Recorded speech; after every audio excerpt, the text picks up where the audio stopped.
I'm actually interested in this group chat that's a bunch of dudes from Kenosha, Wisconsin, and then Arian. Yeah. Yeah, so it started. I was like, how the did you get Arian Foster here?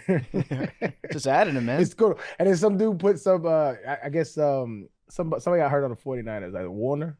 Yeah. And some dude put that in the chat. He's like, hey, man, wrong chat. This is just Brewers only.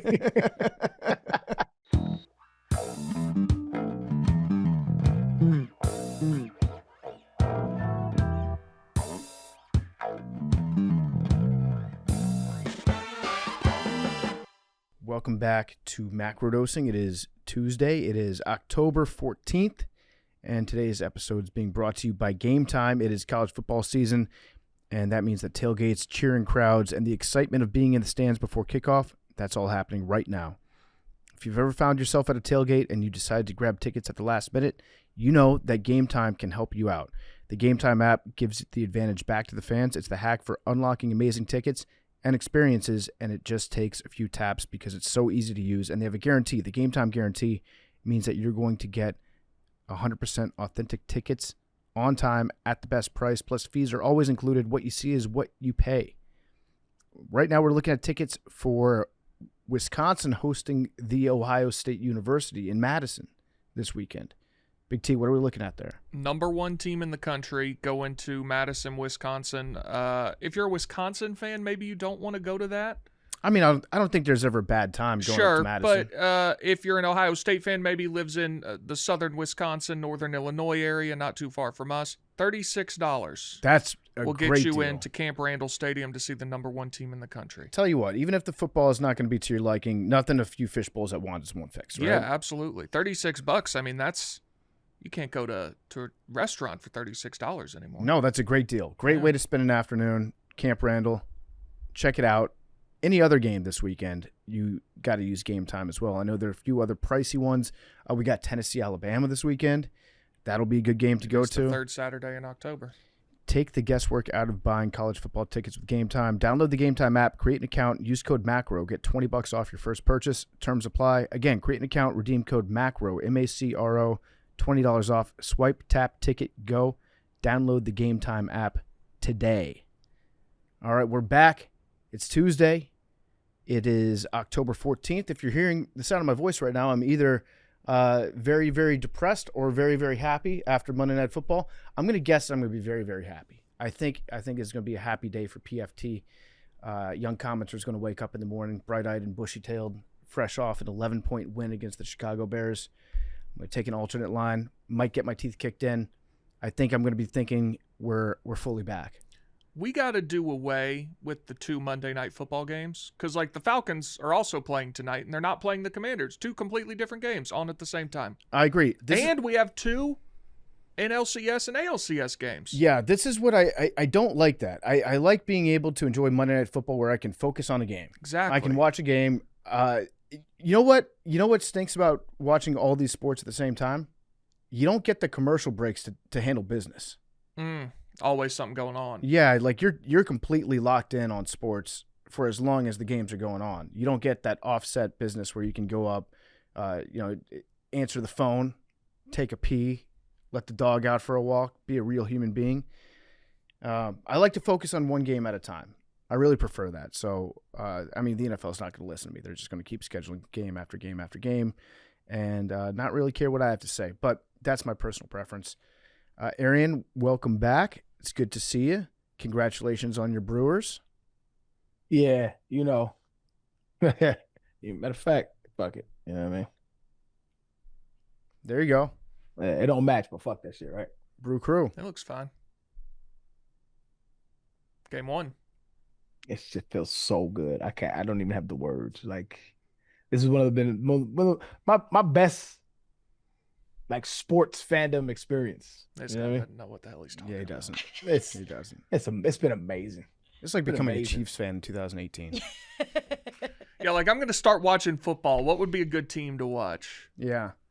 You know what? Actually, tonight, there's a lot on the line for this whole podcast.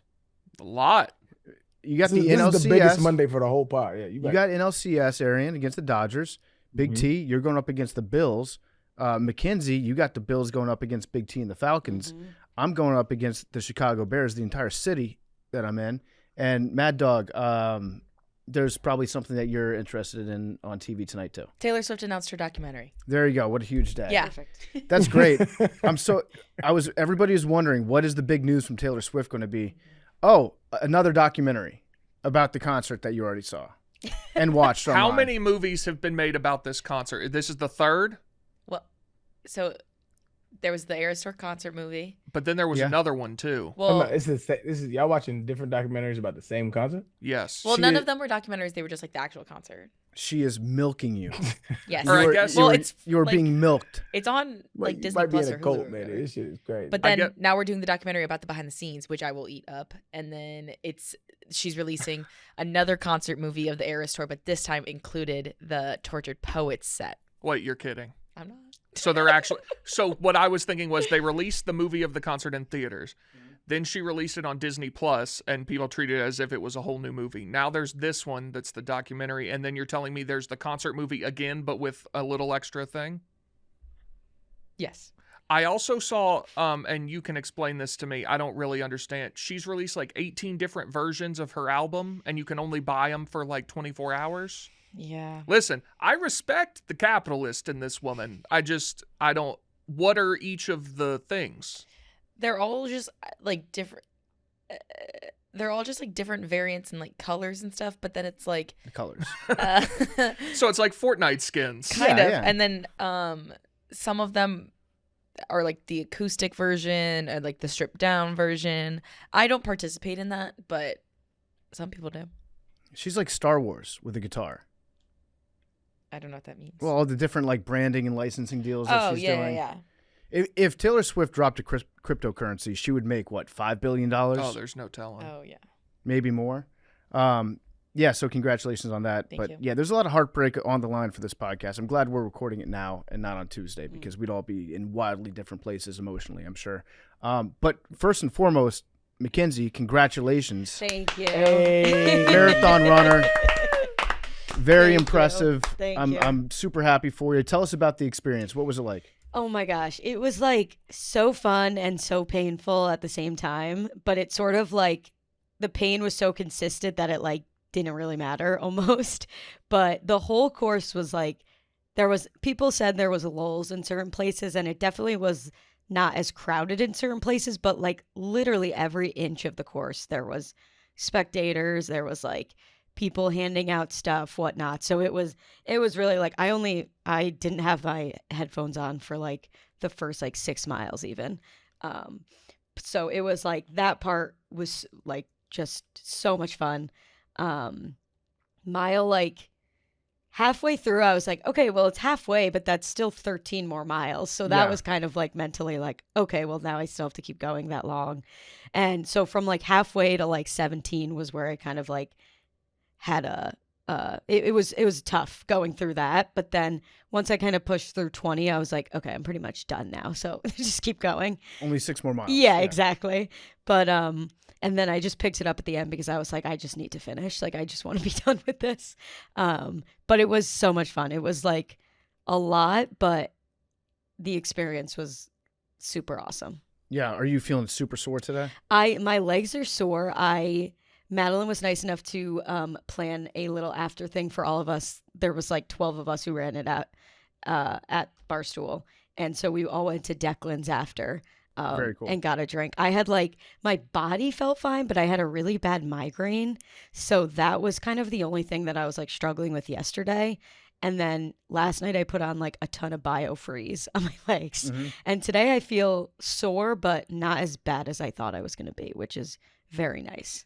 That's great. Yeah. Did the adrenaline kick in? Did you notice that because you hadn't trained for the full 26? Yeah, it definitely did. And it was nice because at the beginning, all of us were in different waves starting times, but there was 4 other boys that work here that we were all in the same starting time. So it was nice to have them sort of at the beginning, and we were all feeling like nervous and excited and everything. So it was good to sort of like be able to walk over together and like be waiting to start together. And I ran like maybe 2 miles with some of them, but they were like way faster than me. So I was like, you guys go ahead. But that was definitely nice to have them and sort of like combine all of our adrenaline and like emotions and stuff like that. But no, it definitely does kick in because you're just sort of like, okay, I need to finish. So just keep going. I'll tell you who you were faster than was Ben Mintz. Thank God. Yeah. I was tracking you and giving updates on the live feed yesterday when we were doing the live stream for NFL Sunday. Yeah. I was letting people know, okay, all right, you're now projected to finish 7 minutes in front of Ben Yep. Mintz. It was definitely, I know it's not a competition, but it became a competition for me as I was checking it. I love that. Yeah. So what was the hardest part of the race?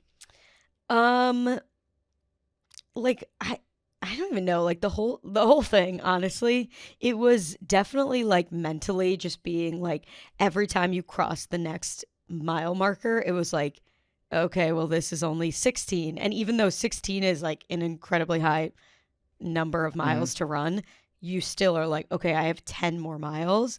And I like really didn't feel like, okay, I'm almost done until mile 21. But even that, you still have like 5 more miles to go.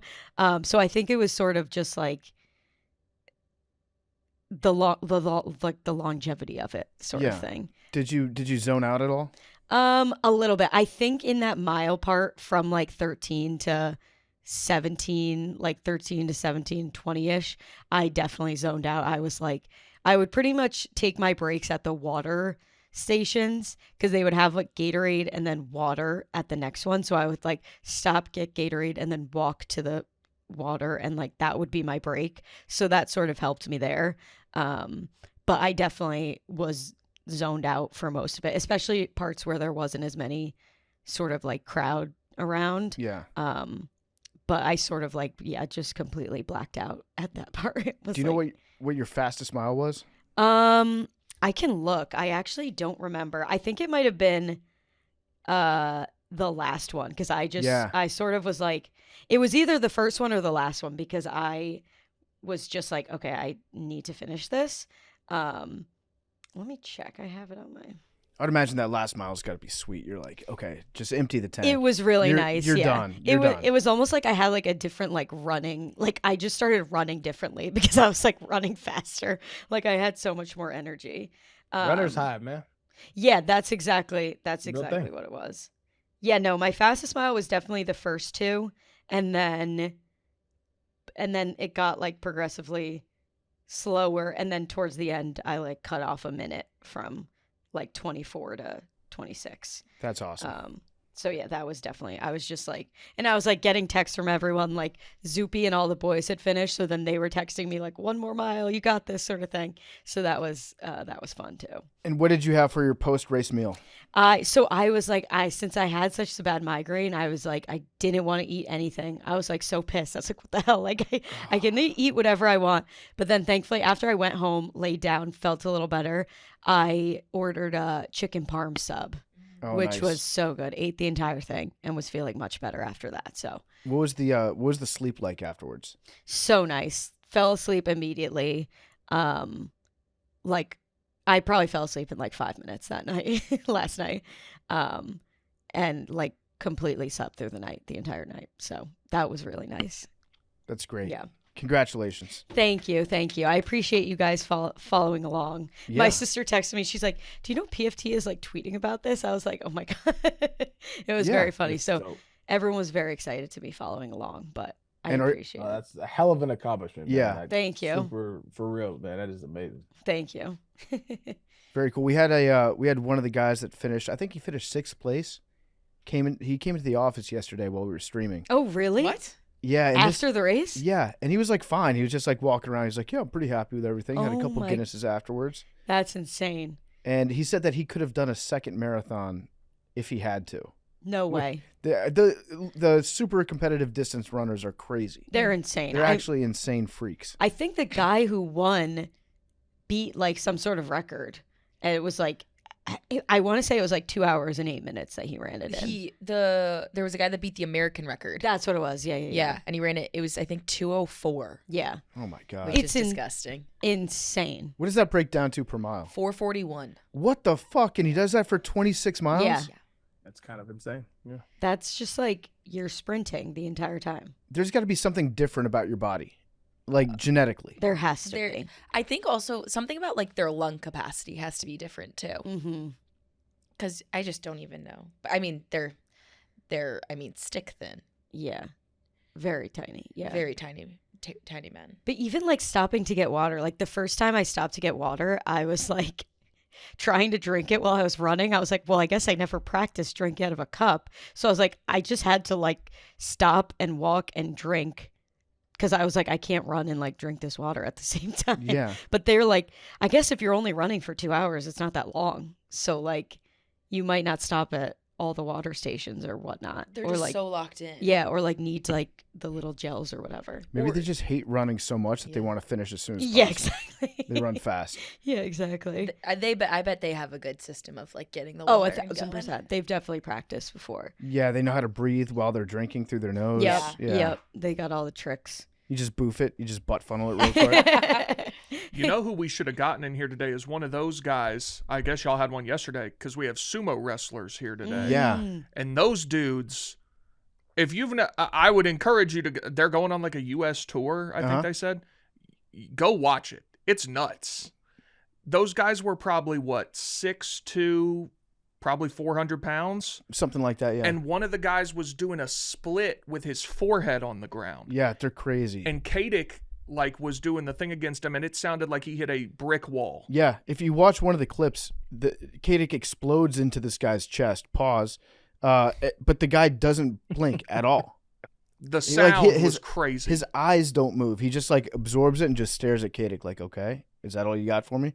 The culture around sumo wrestling is it's really interesting. You And- get like selected to be in sumo at a young age, and then the training, you just like live and breathe sumo all the time. You wake up every morning, you train for 5 hours, then you have a big lunch, then you take a nap, then you have a big dinner, and then you go to sleep. Their coach said they do 5 or 6 hours every morning, and you can't consume anything the whole time, not even water. Yeah. He said you can gargle water, but you can't swallow it. It's part of like, I guess that's how they put on weight or something. I don't even know. That's what my high school coach used to tell me. Just swish and spit. Water makes you weak. Yeah. That's Yeah. insane. It's very, very intense. The guy said that they do a 5-hour practice and nobody talks during the practice. All they say is like, hi, when the instructor gives them an Oh instruction. my God. So they're basically saying, yes, sir. And that's all they can say. That was like my favorite part of practices, like the gossip sessions. Yeah. Now, I think the best part of sumo would be the soup. That's what they eat to put on and maintain the weight. They eat this like massive soup that's just loaded with protein and fat and vegetables, and it looks awesome. Just drinking copious amount of soup. I thought you said the suit at first. No, the soup. No. That makes more sense. There was a lot of Man. skin being shown this Yeah. morning. Yeah. Yeah. Big boys. Guys Big being boys. dudes. Yeah, but that's just how they are. Mm-hmm. And there's no weight classes in sumo either. Wait, so you just really? have to be hopefully like the biggest one. Well, Uh, he said some of the smaller guys, which he said were 285, are like some of the best ones. I didn't get the full explanation of why. But I think they interviewed them for Drop a Pin. Chap said it was like incredibly interesting. Their think- life. I think that you can't be small, obviously, to be a sumo wrestler, but you can be various degrees of big.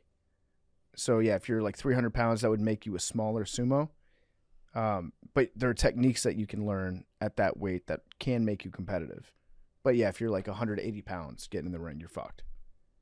I would like to go to a sumo match and just sit right up front. Mm-hmm. I also learned it's just more. It's a lot of pushing, Mhm. not a lot of wrestling.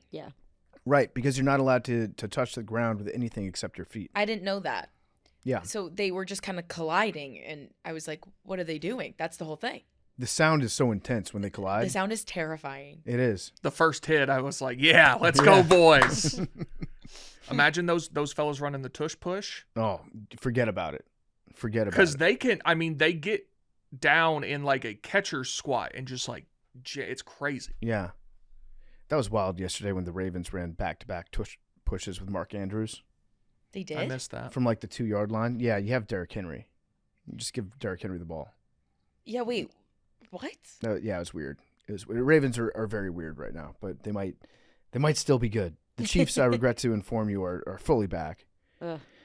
Chiefs, yeah, they're going to get Rashee Rice back too. Aaron, did you see the fight after the game yesterday? I did not see the fight. Brian Branch went at Juju Smith-Schuster because Juju hit him in the back later on in the game, and Brian Branch just punked the shit out of Juju. He's probably going to get suspended, but just grabbed him and threw him down to the ground. And the wildest part was Brian Branch just kind of walked up to him slowly, not showing any visible signs of anger. Just walked up, grabbed him, threw him on the ground, punked him. It's pretty wild. See Juju Smith fight.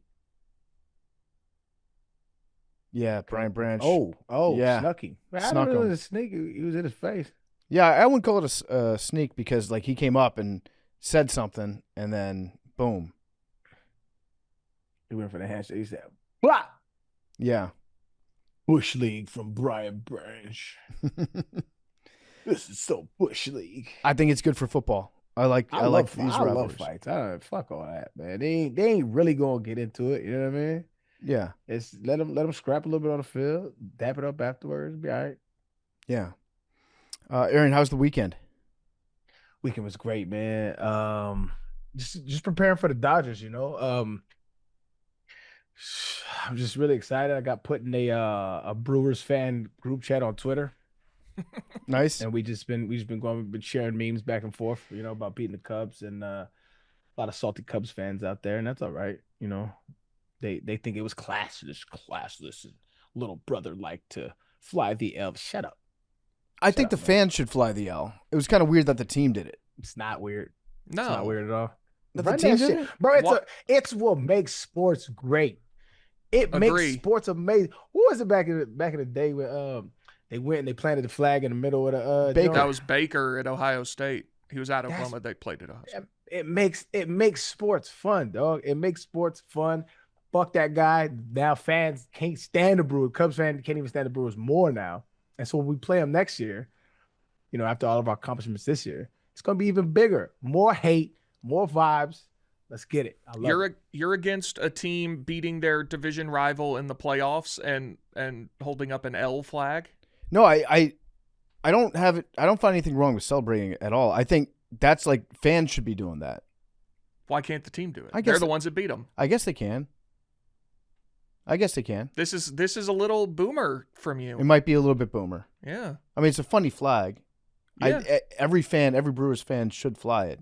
If the Cubs had a W flag, would you have had a problem with that?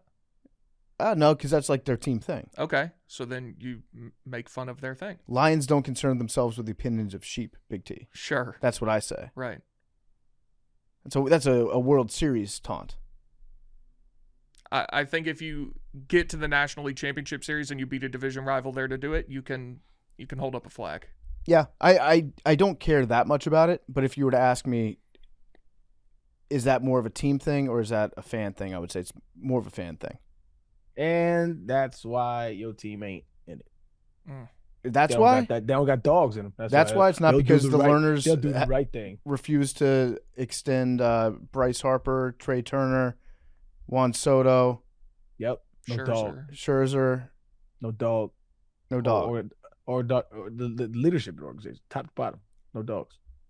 I'm actually interested in this group chat that's a bunch of dudes from Kenosha, Wisconsin, and then Arian. Yeah. Yeah, so it started. I was like, "How the fuck did you get Arian Foster here?" Just adding him, man. It's cool. And then some dude put some. I guess somebody got hurt on the 49ers, like Warner. Yeah. And some dude put that in the chat. He's like, "Hey man, wrong chat. This is just Brewer shit only."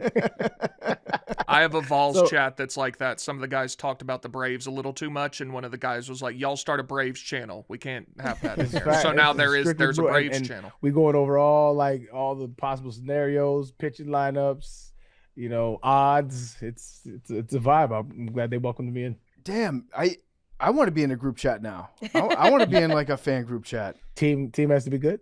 Yeah, I mean, Commanders. You know what? There is one group community that I'm in on Twitter, and it's a real throwback from a few years ago. I think it's called Carson Wentz Superfans group chat. When I had to try to convince myself to be a huge Carson Wentz fan for a little bit. And it's the most hilarious memes. I think it's everybody that was in the same boat as I am. Like, let's just like hypnotize ourselves into being Carson Wentz fans for a little bit. I wonder what's happening with that group right now. I wonder if it's still active. That would be wild if it was. No, but yeah, I'm excited. Game 1, and I know it don't mean nothing, but it does mean a little bit, right? We did sweep them in the regular season, 6-0. We swept them. Wait, that's bad. You don't want that. But let me tell you why it matters. It matters because if we get up on, see, the Brewers' character this year is you just start chipping away. All of a sudden, bam, we got 6 runs. Bam, we got 5. You know what I'm saying? It's just slowly and methodically, we just get after it, right? If we swept these cats, I think that works in our favor against their mental, because they're gonna be like, these motherfuckers here, like, we just can't. They got our number. That's how I feel when we play the Padres. For some reason, they just got our number. But I feel like we've done we're gonna do a good job of chipping away at their mental. This could be it could be inconsequential, but that's how I feel as a fan. I feel like we can get these motherfuckers, man. It's very different in baseball, but like, you know, the adage in football and basketball, it's hard to beat a team 3 times. If you're 6-0, like, and obviously both teams are going to win games in this series. Like, it's not going to be a sweep, but I just think they can just as easily say, like, all right, we're due. Yeah, but I'm fuck them. You know what I mean? Got on field. Yeah, I'm in. I'm riding. I might go to a couple games in LA. See what them tickets hitting for. Yeah, I mean it's gonna be a very, very fun series. Ohtani has not looked good this postseason. I haven't That's really even scarier. From the plate. Even scarier. On the mound, he has, but yeah, as a batter, he's been like really bad. He did have a couple like to the warning track that were outs, but they're outs. I'm looking at average. What is he like?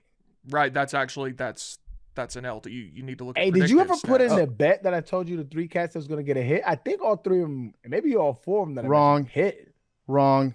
Turang did not get a hit. Damn. So remember I told him I said he's due? Yeah. He showed up. Yeah. In Game 5. Game. Yeah. I showed up. I knew he was due, dog. He was due. When he hit that home run, I was like, fucking Arian. I'm telling you, man. I know our squad, baby. I think the other ones I gave you 4, and I said maybe Bryce Turang. Mm-hmm. But I think the other 3 did get a hit that game. They did. Everybody on that list, because you gave me, I think, 3 or 4 other ones, and then I sprinkled in 3 from the Cubs that all hit, and then Bryce Turang was the one guy that did not work out for me. But then I knew he was due, though. Yeah, next game, dinger. Man.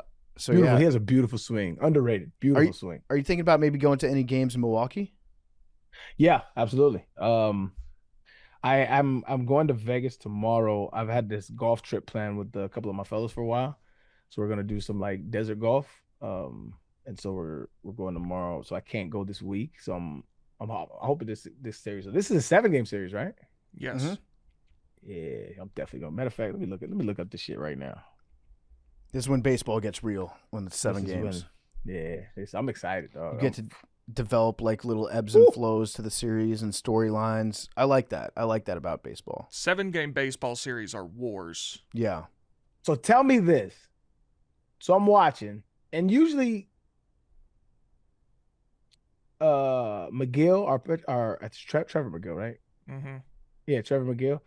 He's a monster, right? But we only use him for like an inning or 2 innings. What is that role called? So he's been like the setup guy most of the year, right? Like Uribe's been the closer, if I'm not mistaken. Is our, and he got the coldest little celly right now. Yeah, the hanging up the phone. And then McGill usually comes in before him, right? Yeah, so game 5, we opened with McGill, which I loved because he's one of my favorites. But we only gave him 1 inning, and then we gave the Miz the mound, which I didn't mind. But I was just like, if he's hot, like why not just keep him? So that's become kind of an analytical thing over the last few years, especially in the playoffs. But some teams have started doing it in the regular season a little bit. It's called an opener, where the thinking is the 3 most important outs aren't always the last 3 outs or the 8th inning or whatever. You know, in the first inning, I mean, you saw it in that series. I think there were runs scored in the first inning of every game.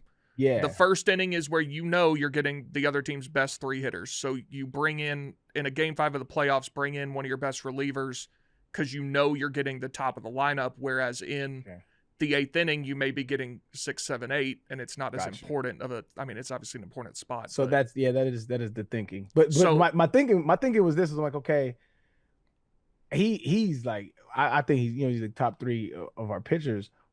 Why not just let him rock like 2 more innings? He just doesn't have that in him.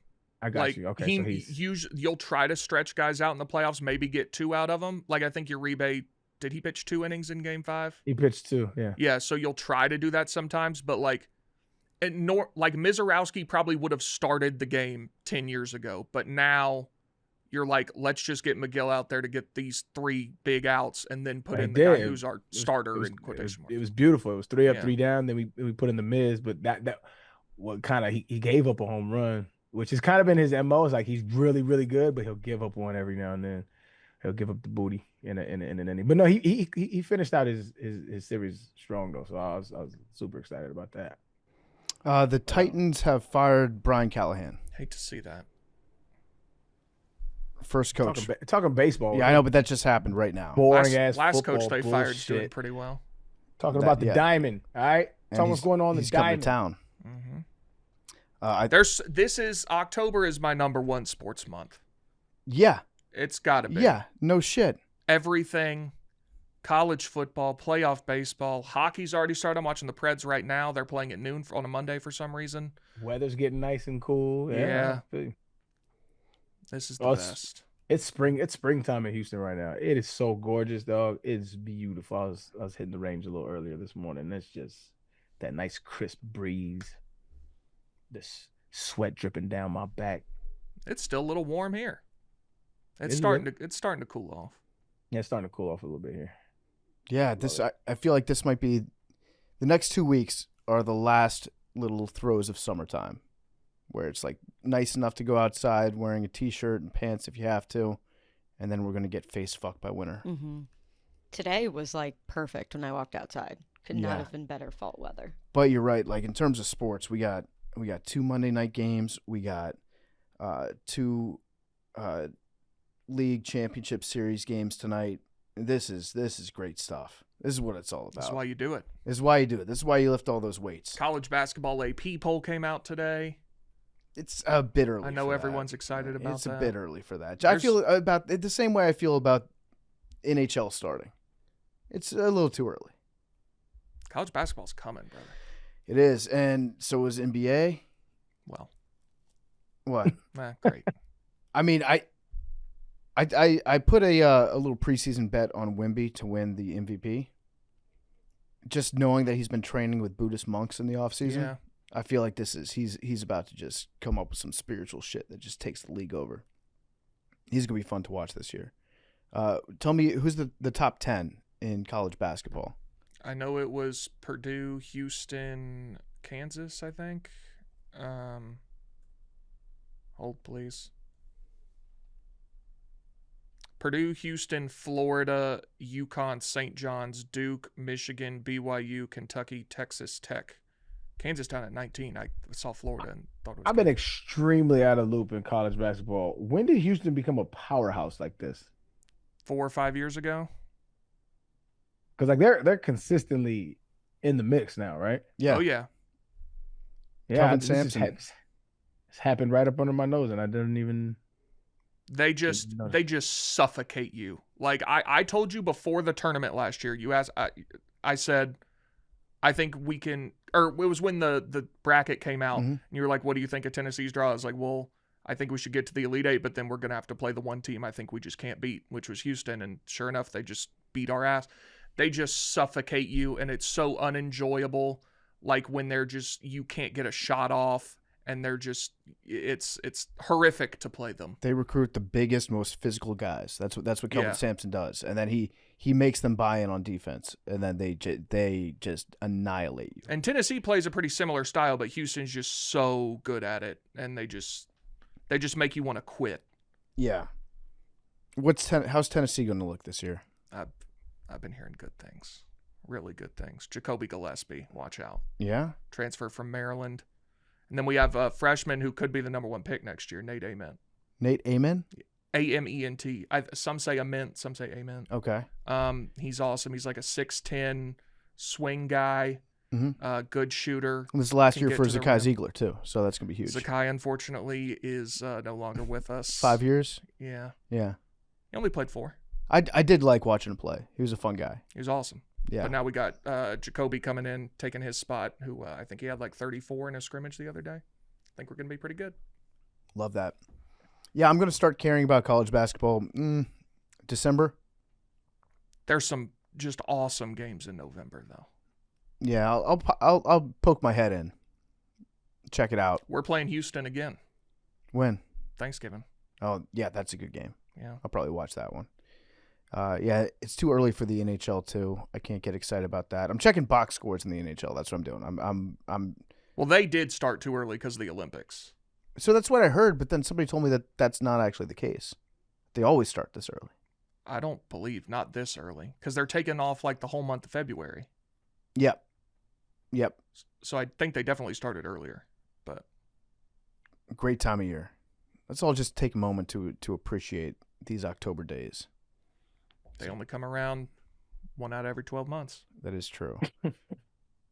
That is true. Big T, what do we got in the news today? Where do you want to go? We have the hostages were released. The ceasefire? The remaining hostages. Yeah, I mean, I feel like that's been the biggest story over the last few days. Yeah, it's a really big deal if they can actually get peace in that part of the world. I'm gonna wait till all the facts come out on it though. Sure. I'm gonna give it maybe a month and see what's going on there, and then I will comment on it. But if they were actually able to do a ceasefire and the people from Gaza are able to move back into whatever homes they might still have left, that would be a very good thing, I think, for everyone. That's my take on it. Agree. Might be just a like a third grader's understanding of what's going on, but we'll see what happens with that. And then what else is in the news today, Big T? Mamdani's taking illegal donations. Who cares? That guy's the worst. He took $13,000. Why is he the worst? In foreign donations. What don't you like about Mamdani? What do you think I don't like? You got to tell me. I don't know, so I'm asking. Nah, I can't do this today. Too much going on. The 13. You know what I don't like about Mamdani? I don't. Tell me what you don't like about Mamdani. We're gonna take all the private property and turn it into communes. We're gonna make everything free. He literally doesn't want to do that. He said that verbatim. He's not gonna. Verbatim, he said we're going to take all the private property and make it into communes. He did not use the word all. Okay. That's important. Let me find the quote. Please find the quote. We will slowly buy up the housing on the private market and convert properties into communes. Okay. So they're not taking any private property. Depends how you define that. Well, if a property is for sale, depends if it's by force or not. You think Mamdani is going to send? What troops does he have? Okay. Yeah, I don't think Mamdani's plan is to forcibly at gunpoint take over vast amount of city blocks in New York City, and then turn into the government. What do you think about the government-run grocery store? I think the government. So I did look into this. They did it in Kansas City and failed miserably. Okay, he's doing like what, 5 government-run grocery stores? I think that was the proof of concept, and then potentially expanded out. Yes. And then putting them in parts of the city that don't have any grocery stores, and making them cheaper options. Government-run grocery stores because why? Because of pictures of bread lines. Did he ask you? Well, I mean that's the. Or is that your answer? That's the argument against it. No, the argument against it is that it doesn't work and that it's not cost effective. Has there ever been any private grocery stores that have failed? Certainly. And you're not against private grocery stores? I'm not against the concept of it. You're against the concept of government-run Well, because that's grocery. taking public money and using it for something that doesn't work. If you want to take your money and use it for something that doesn't work, be my guest. So public money attempting to feed people at a reasonable price is not a good idea. I think there are far better ways to do that than a public-run grocery store. Gotcha. I think the general concept of having a select amount of government-run grocery stores scattered in different parts of a city that might not have grocery stores in those areas, it sounds like a good idea. Listen, we'll find out. He's going to win, so Yeah. we'll see. I'm very cynical about his prospects of being a successful mayor. Because Well, it sounds like you're his biggest fan. Why would that be? No, I'm not his biggest fan. I think I agree with some of the things that he proposes, and I don't think that he's going to be able to implement most of what he's trying to do. I think he's going to run into opposition at every single step. And what would be a successful mayoral run? Well, New York City. That's a good question, because being mayor of New York is actually not a good thing for your long-term political prospects. Agreed. Nobody is well liked as mayor of New York. That you don't see anybody that is mayor of New York that then becomes like a nationally like running for president or like going on to bigger and better things after that. Well, de Blasio tried. Yeah, that's what I'm saying. Like It's the worst to ever do it. But Bloomberg tried too. Giuliani tried as well. You don't see mayors of New York doing anything after being mayor because no matter what happens in New York, you're going to have, I'm going to guess, like a baked in 65% of the population of the city that just hates whatever you're doing. Because there's a lot that's what I'm saying. Like what is considered a success? Because in the economic capital of the world, like there's always going to be ups and downs. Yeah. But overall, I think it's a trending upward place. Yeah, from my understanding. I mean, New York it was good to live there. There were parts of it I didn't really care for, but it's not a hellhole. That's why I always like. I never hear about any mayors or politicians that people enjoy or like. It's always like that guy doesn't work. He doesn't know what to do. Like, what's a good? Give me a good one. I don't know. I mean, people liked Giuliani at the time, but that was mostly a construct of 9/11. I'm trying to think nationally. Did people like Gavin Newsom when he was mayor of San Francisco? I don't know. I don't know what his numbers were like. I just think that in New York, you have so many people that live there that are insanely wealthy. There's some of the richest people in the world. A lot of them live in New York City. And a lot of what he's proposing is geared towards spending public money on the people that live at or below the poverty line, and giving a lot of the city's budget to efforts to improve their lives in one way or another. And I don't think that that's going to be able to. I think he's going to have a lot of resistance from some of the most powerful people in New York City. 1,000%. I just look for people who, like, I guess we could disagree on is government spending good or not in certain areas. That's fine. But for me, it's like if you're attempting to help people, to me that's a good place to start from. Like I don't think that all politicians do that. I think a lot of them get in to bolster their career. And to me, he seems like one of the more genuine cats that I've seen run, where he's like calls out the actual corruption. When we say, why don't we save some of that money and spend it here at home?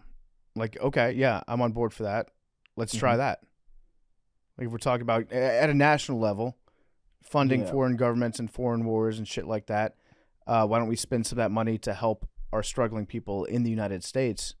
Yes, let's do that. Which again, it's probably not going to happen, but it's really good to hear at least. You know what I'm saying? Like it's really good to at least give the semblance of you giving a fuck. That's dope. So that's unique from it. It's why I like Bernie. You know, I don't agree with everything he says, but like at least he is calling out the corruption. He will say it. Yeah. Do you believe violence is an artificial construct? Do I believe that violence is an artificial construct? Yeah. In what context? Let me try to unpack that question because it's. Do I think that violence is a real thing?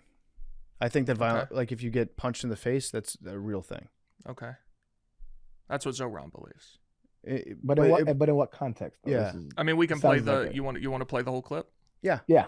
Okay, hang on. Let's hear it. We've even found as legislators, when we go into these courts, the term violent crime is even used when people are stealing packages. Violent crime is even used when people are accused of burglary and there happens to be a housing unit in that same dwelling. So violence is an artificial construction. We have to be very clear what is happening here. Okay. These district attorneys, that is violence. That is violence of the kind. Okay. So the district attorneys are violent. So what he's saying is that in the court system, the term violence is not as cut and dry as or battery, like hitting somebody or grabbing somebody by force and pushing them away. If you are arrested for stealing a package, which by the way, fuck those people that steal packages, don't like that. That is being framed as a violent crime. Well, he said burglary isn't a violent crime. Do you believe that? Well, in what context burglary? That's what he said, burglary. Yeah, but I don't know what the legal definition of what's the difference between burglary and like stealing. You're nitpicking because what he's saying is not there is no violence. That's not what he's saying. He's saying in the context of the courts and how things are being prosecuted, everything that is being prosecuted as violent isn't inherently violent or necessarily violence. Could you foresee that worldview becoming maybe expanded, or not the criteria becoming a little more lax once someone like that gets into power? I think that's good. Okay, do you think that we have too many people in prison or not enough people in prison or jail? I don't think that's a blanket answer. Okay. I would argue that we have too many people in jail. I would argue that we spend way too much resources persecuting petty crime, drug crimes, nonviolent crimes. That to me is a waste of government resources and time. I think when it comes to burglary, again, I don't know does that mean, like breaking and entering? Does that mean like stealing a stick of deodorant off the shelf? I don't know what I can only go off what he said. But I would say that, like, yeah, if you break into somebody's house and they're not home and you steal something from that house, I would constitute that as violence as well, because like if there was somebody that was at home there, it's very dangerous. It would probably lead to a confrontation. It's a serious crime. So I would say that I would be okay with that being thrown into that basket. I would just say stealing somebody's package off their front doorstep, while shitty and while a stupid thing to do, and I think that those people are very, very, like, you're screwing it all up for the rest of us. You're breaking the social contract of trust that we all have, that we all agree to. I wouldn't call that a violent crime, though. I would just say, and you see it in that clip when he said about the district attorneys, there's been a very concerted effort by leftists over the last several years that, well, violence doesn't really exist if you want to, do whatever. But what you do actually is violence. So the district attorneys, that's violence against, whatever particular group of people we want to protect. But what they do, violence isn't actually real. See, I feel like this is what we have to stop doing. If we are actually going to attempt to heal after this Trump bubble, like, we got to stop doing this. We got to stop caricaturizing the other side's points and actually like address like the real issues. Like, nobody's saying, like, you're gonna find one fringe, like maybe somebody who does not believe in any kind of policing, does not believe in any kind of jail system, all of that. But the majority of sane human beings that are of the left don't think what you're saying right now, Big T. And you have to stop. I think that's like become a pretty prevalent. It's not prevalent. point. It's not prevalent. It is not, my brother. I'm telling you, it is not. You go find me one. Go find me one today on the streets that you think that there's no such thing as violence, and that it's not real. It's not a real thing. You're caught in a social bubble in which you are typecasting people that you disagree with and that's why it's so easy for politicians to sit up here and grandstand and say the left is delusional and the left is crazy and the wild left and the radical left. And the same people do this shit on the right as well. I don't want to get into the both sides shit, but that is what is wrong with America right there. That is it. If you want to engage in honest conversation, ask questions. Ask questions. You have, out PFT, I'm pretty sure he's on the left, right? But I've talked to y'all for thousands of hours. I know what y'all think. We've talked a bunch. But why do you think that there's a swath of people that don't think that violence is a thing? Well, even in that quote, that's not what he's saying. It's not what he's saying. I understand, but what I said was, and I think that because I see it often, it's violence from violent. You know where you see it? You see it reposted from accounts that you follow and talking pundits that are quote mining something that is out of context. That's where you see it from. You don't see it from good faith left accounts that you follow. You don't see it from there. I promise you don't, because you probably don't even follow shit like that. I don't follow any political things whatsoever. So where do you see it? From online. That doesn't mean you don't see it, but that's what I'm saying. It's not you're living in a political bubble online that doesn't. It's not an accurate depiction of reality. Like it's just not. The soon-to-be mayor of New York City is espousing some of these ideas. You can't just say that like it doesn't exist. Even the ideas that you're saying he's espousing are not what he's saying. You're making up what he's saying. These are just a couple things that he said publicly. Do you not think that if he's been in, taking pictures of people saying fuck the police, he's done all sorts of stuff, and that's just what he's. I've said fuck the police. So what? Sure, but I'm just saying, if you're willing to do that campaigning to be mayor of New York City, do you not think that maybe once you come into power, those ideas could become a little more enacted? What I did. That's what I'm saying. What I did. You don't him saying fuck the police, or he's not. I think he took a picture with a guy who had a sign that said fuck the police. Either way. Oh what? Trump took pictures with people with Confederate flags. What? I don't think that happened. But either way, do you not think what? You don't? There's no Confederate flags all over Trump's rallies? That Trump took a posed photograph with someone with a Confederate flag. Regardless, I don't think that happened, but it doesn't matter. What? What do you mean, what? There's no Confederate flags at Trump's rallies? I can't say whether there has ever been a Confederate flag at a Trump rally. I don't believe he's ever posed for a photo with one, which is what you asserted. And are you saying he would denounce a Confederate flag? I can't. I have no idea, dude. But that's not. Let me ask. I don't even remember what I was saying now. Okay. You don't dispute that this guy is like a far, far leftist, correct? How you define far left and how I define left are two totally different things. We've had this conversation. So like 0 to 10, 0 being you're a I think he's a pretty full-on Marxist Marxist, guy. 10 being like, where would you put him? A what? Like 0 or over here, 0 is you're a Marxist, 10 is you're a Proud Boy. Where are you putting him? You probably got a 6.5. Really? Wait, he's not a Marxist. But you think he's closer so 5 is like you're in the middle. Probably, yeah. Like a. So you think he is center right? No, I'm sorry, left. I'm sorry. So it would be what? 4.5. So you think like 3, 4. 4.5. Yeah, 4.5, 3 maybe. Yeah. Okay.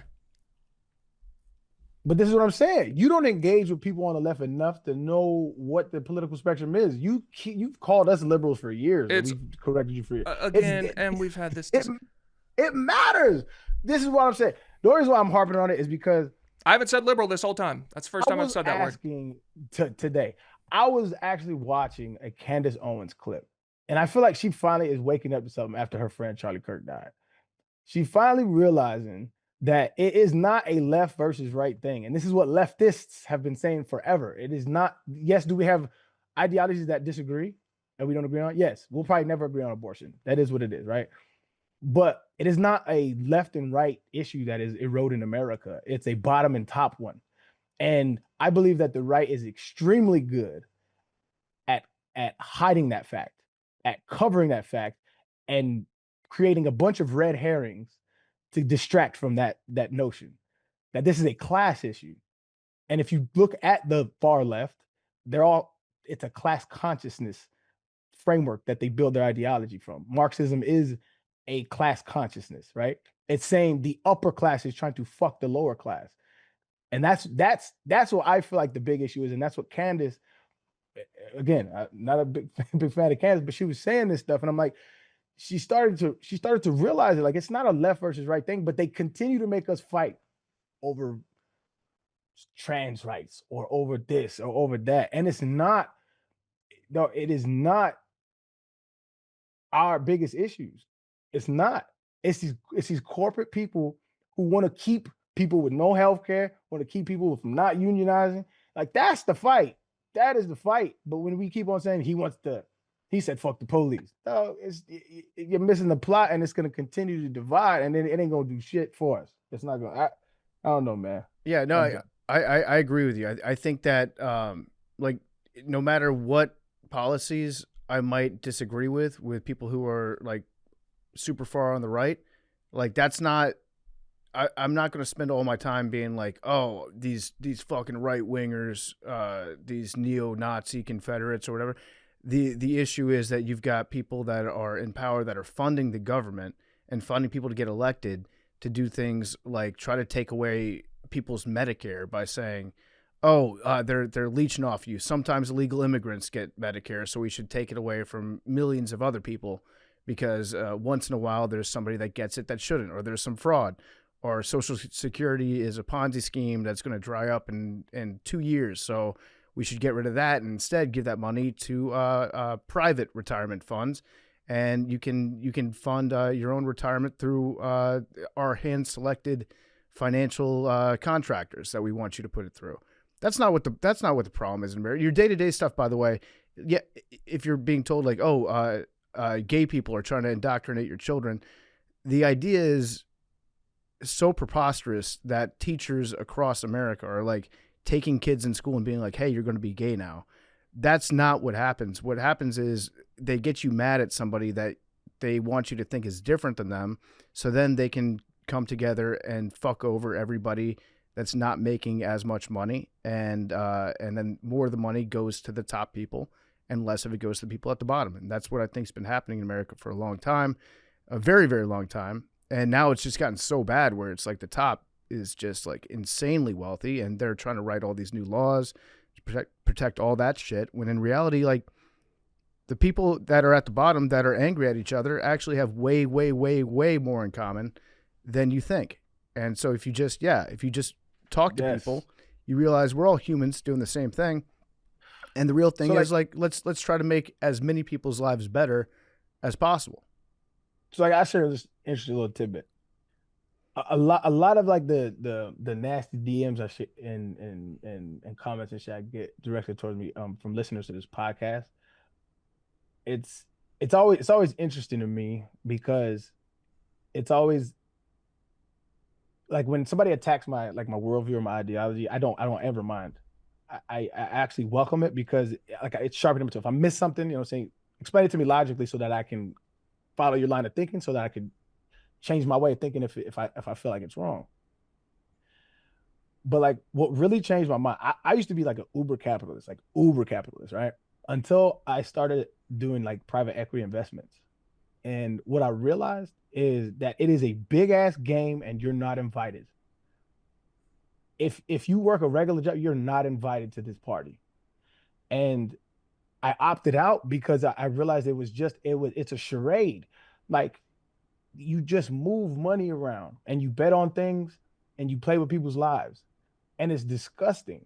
And I made millions upon millions of dollars sitting at these tables with these rich ass people that do not give a fuck if you have healthcare, that do not give a fuck if you get cut from your job. They don't care. Trump doesn't give a fuck about, dog. None of these motherfuckers care, dog. And I've sat in these rooms and I've sat in these meetings, millions of dollars. And it just frustrates me to no end that people listen to these people. There's a word for work in America and none of their policies show that. None of them. And it's like, critique me all you want. Show me the data of where I'm incorrect. And I will vote whichever party, I will vote whichever candidate helps people helps people. That's my whole ideology. I want to help people, dog. And I think it's just frustrating because I've been poor as shit in this country, and I've been rich as shit in this country, and I see what they're doing in these. I see what they're doing. I've been in these meetings. I've been in these rooms, and they just don't care, dog. And I think I just get so frustrated, man, because I see like the bickering and the arguing going back and forth, and I get it. There's some issues that people are very passionate about, and I am too. But at the end of the day, we all gotta like live in this country together, and we have to get over this hump of like that's what I'm saying. I tweeted that John to y'all in a group chat about Marjorie Taylor Greene. Yeah. She's making sense. She's making sense. So as much as I detest what she's done in the past, and I felt like she said a bunch of stupid and racist shit in the past, when she makes sense, I'm with it. She's saying stop giving foreign aid. The country's not in a better place. She's banging against Trump right now. She won't say his name, but she's banging against where we're at, and I'm with that. To me, that's what an elected official is supposed to do. All right, we campaign on these promises. This is not happening. Something's got to change. I respect that. You know what I mean? As much as I don't like her, I respect that. And I think that is where we have to go as a country. Like, not her just saying shit I agree, but like, I honestly listen to these people, and I honestly listen to their policies that they propose with good faith. I don't have a dog in this fight. I don't give a fuck about Democrat report. I think that shit is a farce. I think that's just it's division, dog. And I like you, Big T. You my dude. I really do. I like you. And I just feel like there's a bunch of people out there that I could like too, and they would like me as well. But they'll hear Democrat or they hear left or they hear what, and it just right away. And I think that shit is toxic, and I think that shit just, I don't know, man. Maybe this is going on too long. My bad. I would have a lot of responses to what y'all said, but to distill it down, I think y'all are looking at things that are parallel to one another, but as if they're, I don't know how to word this. I think y'all are looking at things economically and being like, this is what's most important, and that's totally fine. Yeah. But then completely dismissing there are a lot of things that come along with some of those ideologies that people really don't like, and then you say, oh, well, that's not really happening, particularly with the electorate, but now it has seeped into some politicians, and y'all are just like, well, whatever. And if you want to say, I don't care about all that because this guy does what I want economically, fine, say that. But I think y'all are very dismissive of some of those sorts of things, and people do care about that kind of stuff. Yeah, I agree. We're gonna have differences, but I do think that anyone that's running on policies that are basically like, we're going to punish our political enemies because they're insane and they're crazy, and this does happen it is a both sides thing. Like, I remember in COVID, like, some politicians and a lot of people on the left talking about, or libs talking about, like, oh, let's punish the red states that aren't getting vaccinated enough for our taste and things like that. That's not a good way to run a government. That's not a good way to, like, go about getting elected. I think that does way more harm than good. There's always going to be cultural differences, but guess what? That's just that's a reality of things. And I think that most of the social stuff is out there as a distraction, and like red meat getting tossed out. Like, go be mad at each other for this stuff. Don't take the time to like join together on anything. So it's yeah, I guess that's my answer to it. It's like, yeah, there are going to be cultural disagreements about some things, and let's have those conversations. But overall, I think the biggest issues are just squarely related, especially right now with the concentration of like the wealth at the very, very, very top. And I'm not like anti-capitalist by any means. Start a business, be wildly successful, become a millionaire. Like, become a big fucking deal. That's a great thing about this country, is that if you have a good idea and you're ambitious, you can channel that into making money and buying houses and sending your kids to private schools and all that stuff. That's good. I'm very, very happy for those people. But it's just like once you get to like the astronomical levels of wealth, that's just, it's insane, because as your bank account grows, so does your influence. And then you can basically write your own laws to make sure that you get wealthier and wealthier over the years. And one guy can control the lives of millions of people just because he's got so much more money. That's where I think everybody should, and I think everybody does recognize it, because when for a while they made it seem like a lot of the Silicon Valley companies were like too liberal because of some of their like policies. Like they changed the avatars or the icons on the app phone to like a rainbow flag during Pride Month or whatever. So everyone thought, oh, these Silicon Valley billionaires are all leftists now. And then people on the right started to be like, fuck these guys. They're only doing that to make money.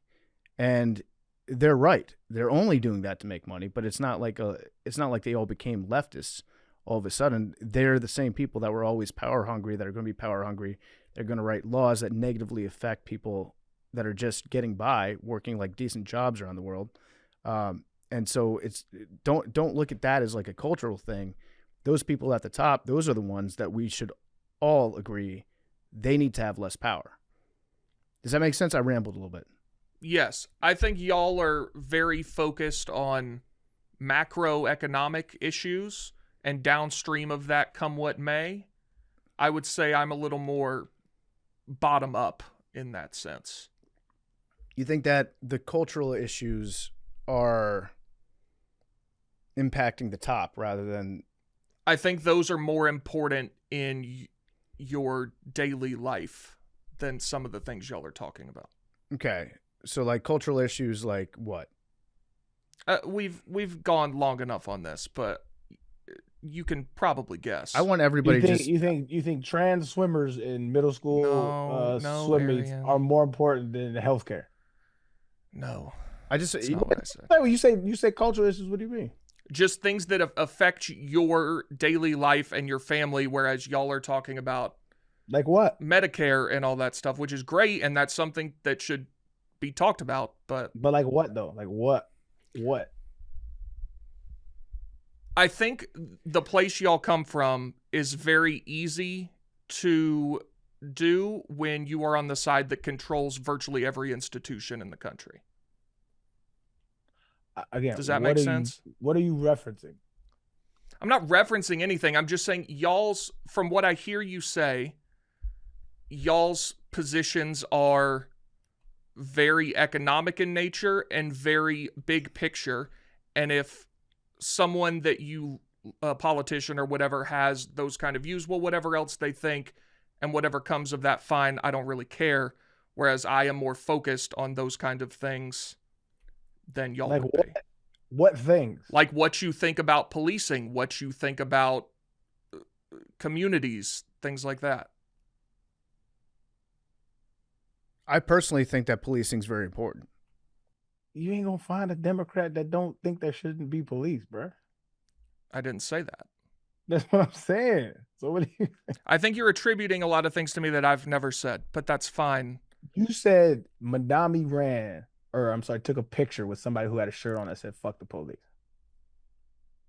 That's what you said. I didn't say that. Yes, he was holding up a sign. I was just using that I was talking about this guy saying, do you think someone who does that kind of thing once they get into power might enact some views like that? That was a question. What is a view that somebody... I've said fuck the police. Have you ever asked I don't me my know. views on... I don't That's what I'm saying. know. Have you ever asked me my views on what the police are? Yes, we've talked about it many times. So I've said fuck the police. If I was in a position of power, you think I wouldn't... No, I'm just asking. I don't know. You did say you think there should be like fewer people just generally in jail. Absolutely. We lock up the most people in the world. The private prison system is wild. It's crazy to be like, I'm gonna get a loan and I'm gonna build prisons so that I can just keep people in them.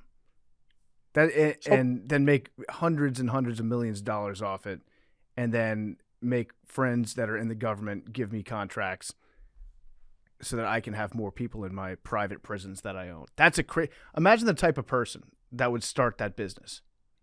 Sure. Just crazy. That should not exist. Agree, 1,000%. But when most people say fuck the police or defund the police or something like that, they're not talking about getting rid of police officers. Matter of fact, I argue with this dude. I forget this dude. I was arguing with some dude. He was an atheist and he was on the fence between Biden and Trump on the second term. And it's like this boogeyman that says Democrats want to get rid of police officers. And I don't know where it comes from. I think it comes from like really progressive cities that are like have forward thinking, right? In policing neighborhood communities. But Biden gave like $300 million in his platform to policing, right? I'm to the left of Biden when it comes to that. And so like this whole idea that Democrats don't respect police, don't want to fund the police, they fund the police all the time, which is partly my issue with Democrats, right? I believe in people policing the neighborhoods in which they come from, because there's less likely to be conflict. They're less likely to be scared of their own community. One, two, I believe in taking some of the funding for the police and allocating it in other ways that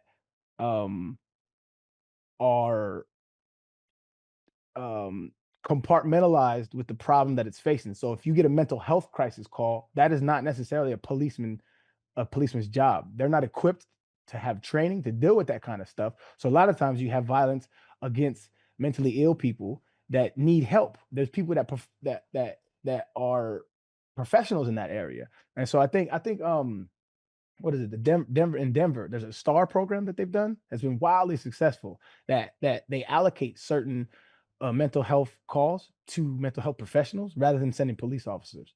Shit like that. That's what people mean when they say defund. They don't mean take police officers off the streets. It's a boogeyman, again, set to try to demonize people. That we did. I think a lot of the times, Big T, Republicans and conservatives, they just think we just want this lawless land, when it's just not. It's not true. I think you've attributed a lot of things to me that I've never said, but that's okay. It should be noted, Mamdani has said, we don't need an investigation to know the NYPD is racist, anti-queer, and a major threat to public safety. What we need to do is defund the NYPD, no fake cuts, defund the police. He also called it a wicked and corrupt organization that should be dismantled. So this is where he's going to... Dismantled. That is... Listen, bro, have you ever done any research into any police departments? This is from the FBI. The FBI did an investigation on Chicago, New York, Baltimore police departments and said they all had predatory, racist policies and practices. All of them. That's from the FBI, pre-Trump. This is... Dog, there is a problem with policing in this country. And when you criticize it, this was interesting to me about conservatives. When you criticize policing, y'all go crazy. But when Trump criticizes the FBI, the DOJ, and every other government department that is investigating him, nobody bats an eye. He's not unpatriotic. He's not un-American. He's not. But as soon as you actually critique people who are on the ground policing communities, it's a problem. But it's not a problem when Republicans do it when they get investigated. Here's where I think the disconnect is. I think there are certainly valid things that you're saying. I would assert that when people are saying things like we need to dismantle the police and things of that nature, they're probably going a little further than the issues you're talking about. Maybe I'm wrong about that. I don't know. You are, Ben. I'll tell you why. Because I don't hear you ever critique Trump saying we need to get rid of the Department of Justice, the Department of Education, the FBI, none of that. I've never heard you utter those words. But when it comes to a mayor saying we need to defund the police, it's a problem. This is the problem. Y'all don't hold the same standard to the president of the United States as you do a mayoral candidate. It's Again, I think insane you're just putting things on me that I've never said, but What do you mean? What did I say that you didn't say? Well, you're saying that I've never said this, that, and the other. I've never, one way or the other, said anything about that. Have you ever critiqued Trump about saying he wants to dismantle the FBI?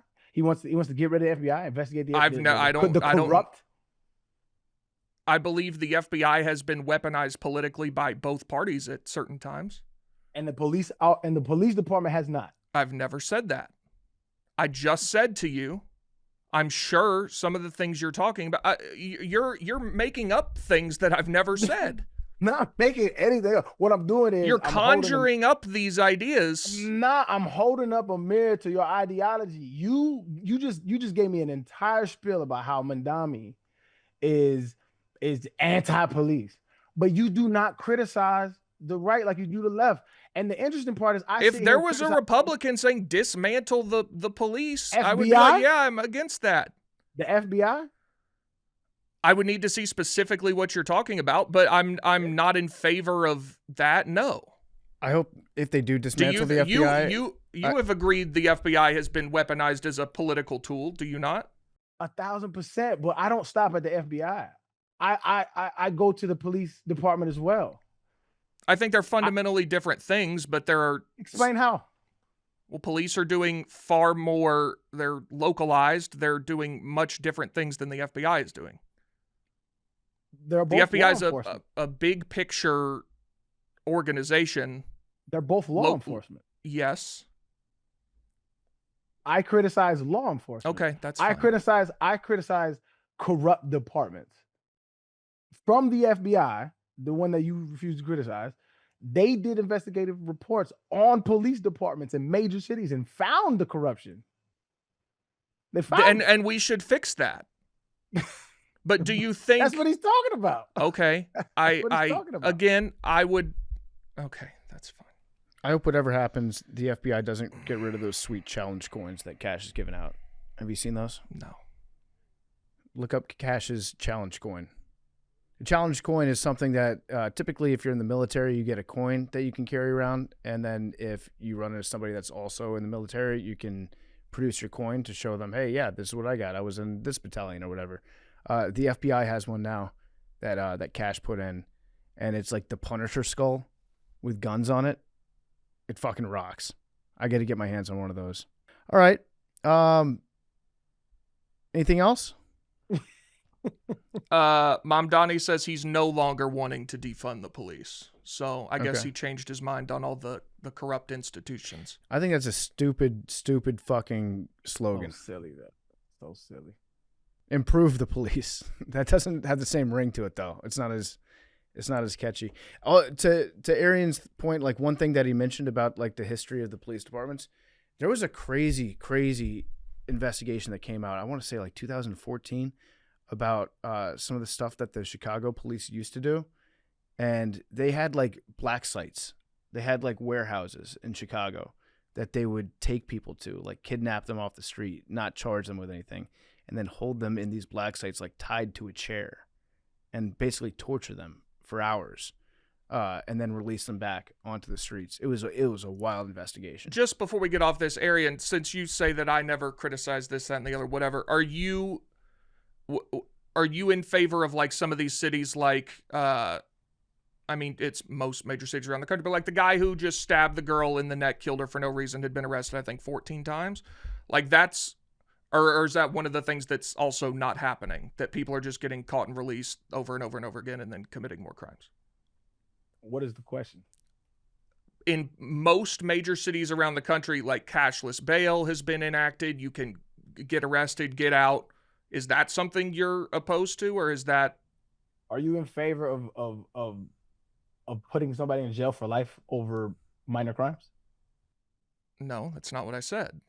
Then this is not a, and this is not a, are you in favor of this or are you in favor of that? This is a broader policy conversation in which it is astounding to me that we live in major cities, that we refuse to give people mental health care, proper health care, and then when acts of violence happen, we're surprised.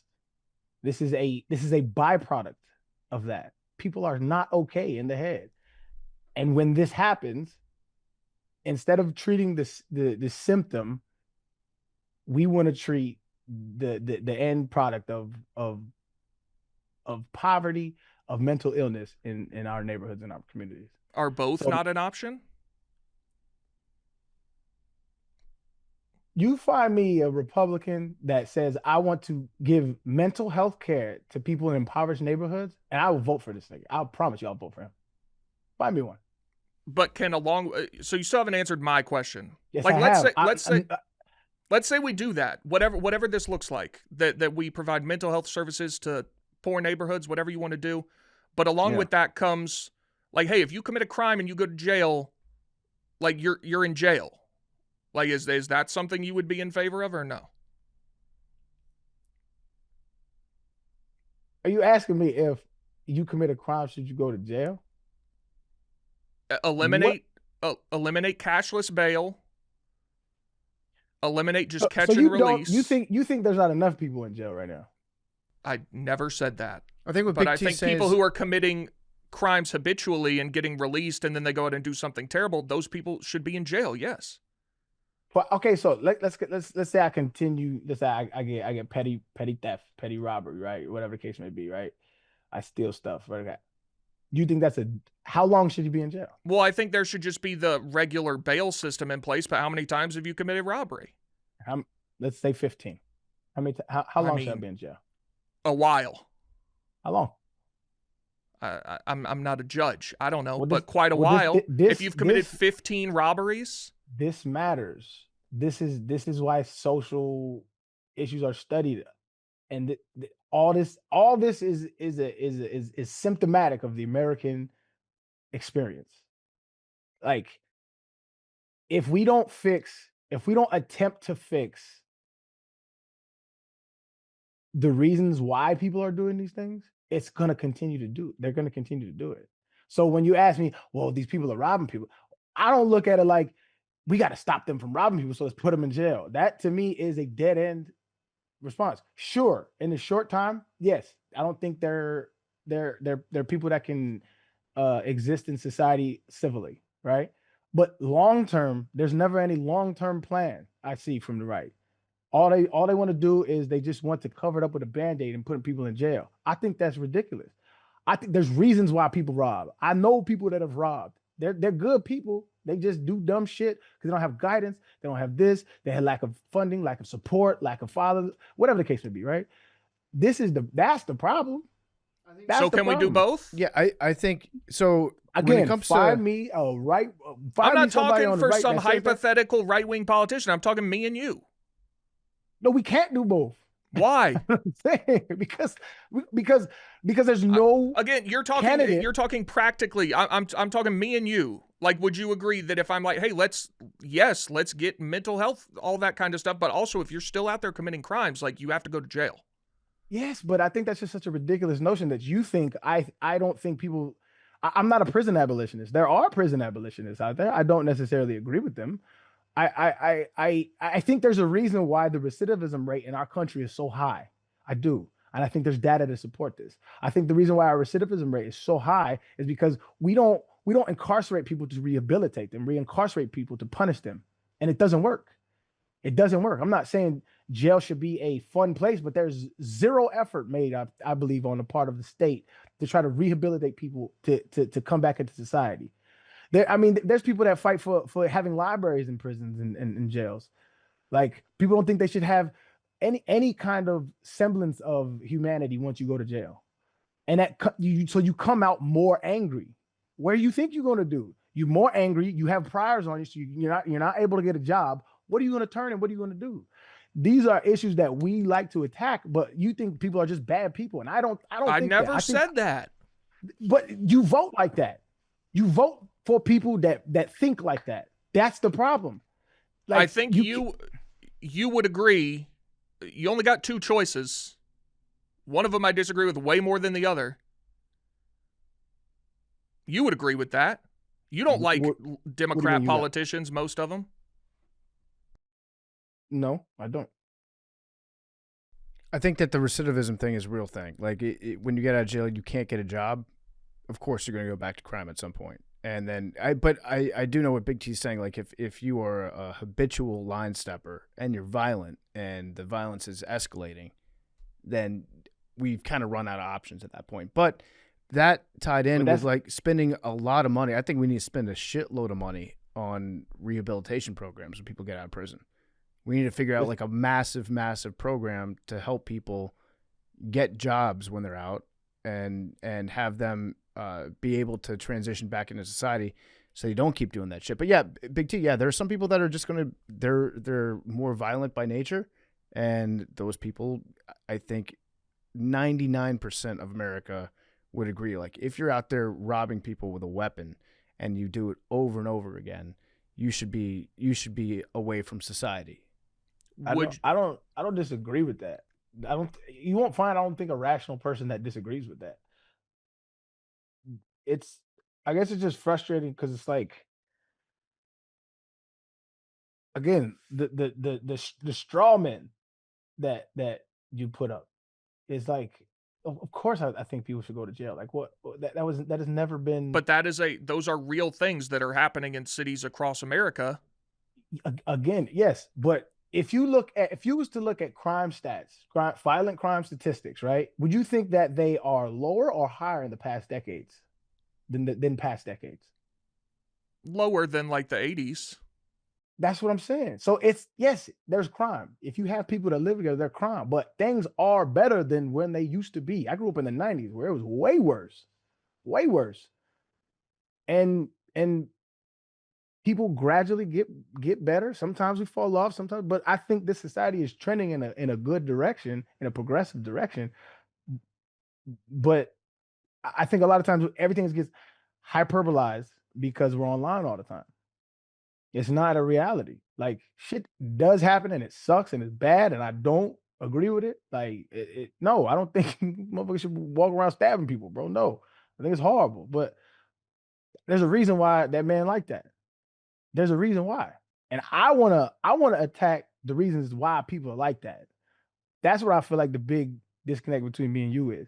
I want to attack the reasons why. I don't want to treat the reasons why so that we can prevent that kind of shit from happening. I don't think we're ever going to have a society where there's no crime, but I think we can have a really, really good society if we actually cared about our civilians. And I don't think we do. And I think it's very clear as to how we spend our money, which is why I'm excited to see MTG and Candace Owens and a lot of people on the right are starting to realize, hold on, man, like, what the fuck is why are we spending so much money? Ukraine started with Ukraine, now it's Israel. Now, why are we spending all this money, but we over here talking about healthcare? We can't afford healthcare. How's the thing? I think once we as the left and right wake up to that's to me is when we really go forward as Americans. But it's keep fighting over these trans swimmers, man. I don't know. The cash bail situation is an interesting one because I don't know enough about like how to solve it, but I do know that like I understand why people disagree with having a bail system that's based on how much money you have, because then it's like two standards of justice based on your wealth. So I understand that. I guess they're saying now like it's up to a judge to make a momentary decision whether or not you have a high probability of showing up for your trial or committing another crime while you're out. And I think that judges for a long time loved the cash bail system because at that point, like it's not on them. It's like, hey, if you come up with the money, then you're good, and it's not a choice I have to make. And now they're less likely to keep people locked up because they obviously, in case you're innocent, and they don't want to like just say no, I'm mandating that you stay in jail until your trial, and then they could be wrong about whether or not you're guilty. But having a system where it's like if you're rich, then you can get out until your trial. If you're poor, tough luck. You're gonna be locked up in here. So I understand that criticism of it, but I also think that if you take that away, then you're just way more likely to have people committing crimes, not showing up for their trials, repeat offenders, things like that. So that's one where I really don't know what the solution is. So so it's a byproduct to me of over prison population, right? So I just look real quick Google search. 43% in September 2025 reported that 43% of inmates were serving time for some kind of drug offense. That's almost half the people in jail for drug offenses, right? That's ridiculous. It's nonsense. And so like if we can regulate, I know we've had this conversation before, PFT, and we don't necessarily agree, but if we can regulate alcohol, which is one of the biggest killers of Americans, right? If we could regulate that, then we can regulate all drugs and stop criminalizing it. It's a waste of resources. It is a waste of resources. There's no way you should be locked up for weed anymore. That's insane. I don't think you should be locked up for any drug. I think we need to regulate it. But if imagine we have nobody in jail for drugs because we found a way to regulate it, tax it. One, it would stop a lot of the cartel shit, right? We don't have to bomb cartel boats anymore. But two, it'll free up the prison system for a lot of like violent crimes so that we can actually hold people that are actually violent and actually a threat to society. I don't think a dude smoking weed is a threat to society. I don't think a dude selling weed is a threat to society. Cocaine, you know what I mean? Like it can be regulated in a real way. Bootlegging used to be illegal. I know that's far progressive, but like to me, that's one of the answers. Like I don't know if it'll work, but I know this don't. I think we are a very divided country at the moment that doesn't have anything we really agree on as a culture. Well, Why do you think? And I think even the most basic things that you would think people would agree on are so divided that it's completely lost. The American experiment is like it's kind of based on immigration, though. Like throughout the years, you've got Irish people, you've got Italian people that when they first came here, they were looked down upon and treated as the scourge of the country and blamed for all the woes that it had. But like throughout the years, you get people from all over the world that immigrate here, and then it's going to be less likely that there'll be one like unifying culture behind this country, and that's what it's always going to be like. That's what it's always been like. I'm not even saying culture in the way you're using it. I'm just saying we don't have any set of values. Like even down to like, should people who commit violent crimes be in prison? There's a sharp divide on that. Yeah, There's not a divide.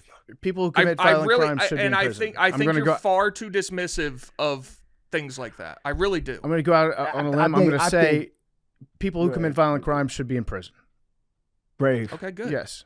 Brave of you to say, Eric.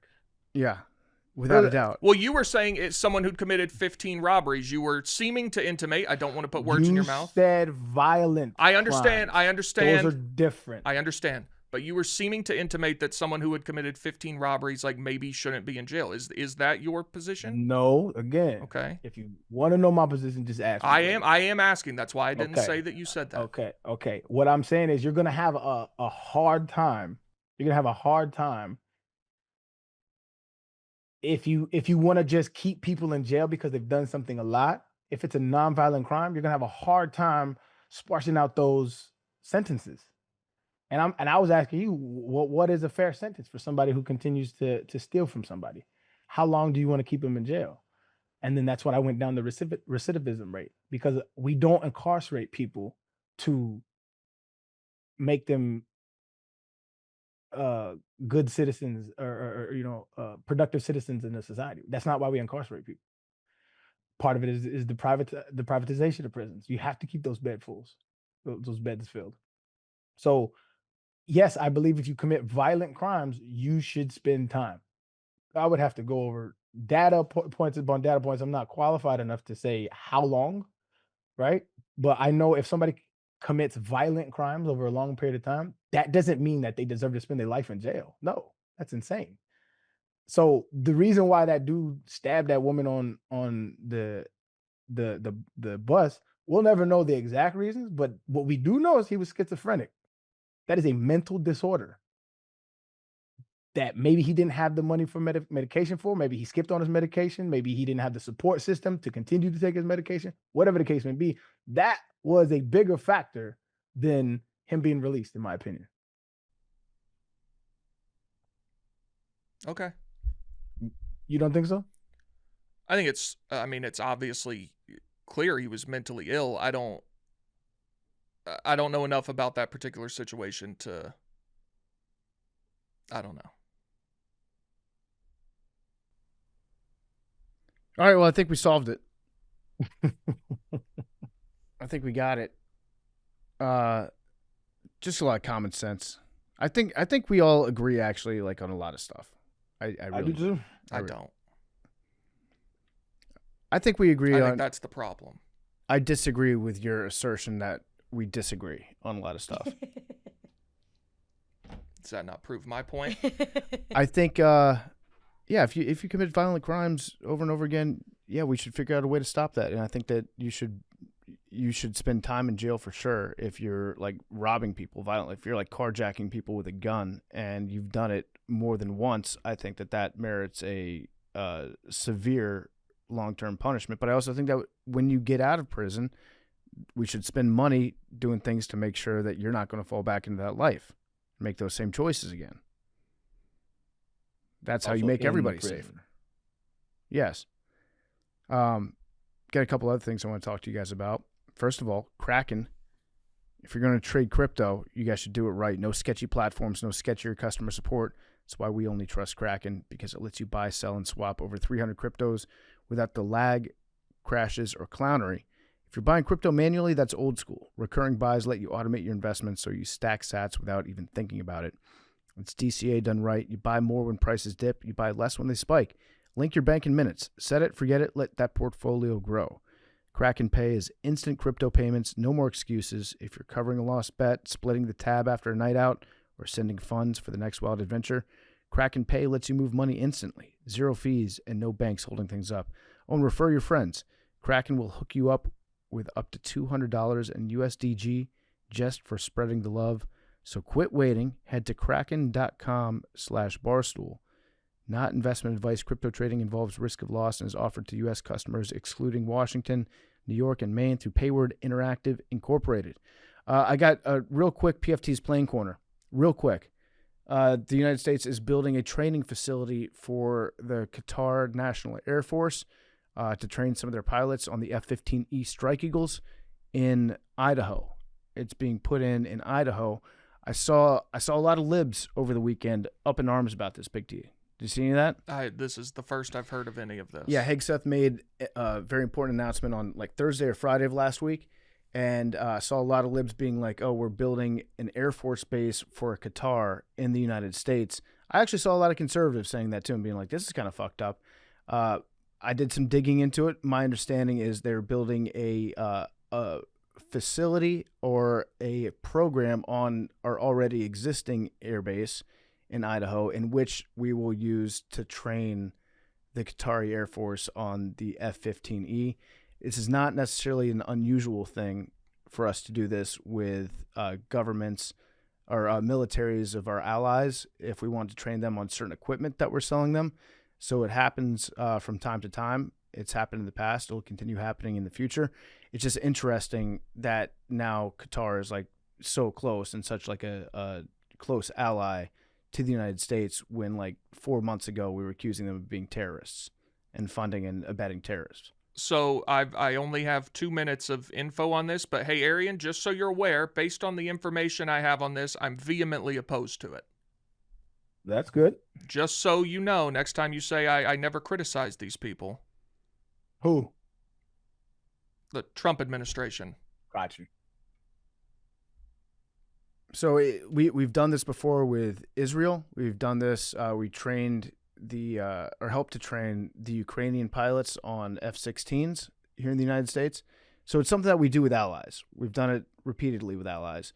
But Qatar has gone from funders and sponsors of terrorism to close enough allies to give them a facility on one of our Air Force bases in record time. Why can't we just do this in Qatar?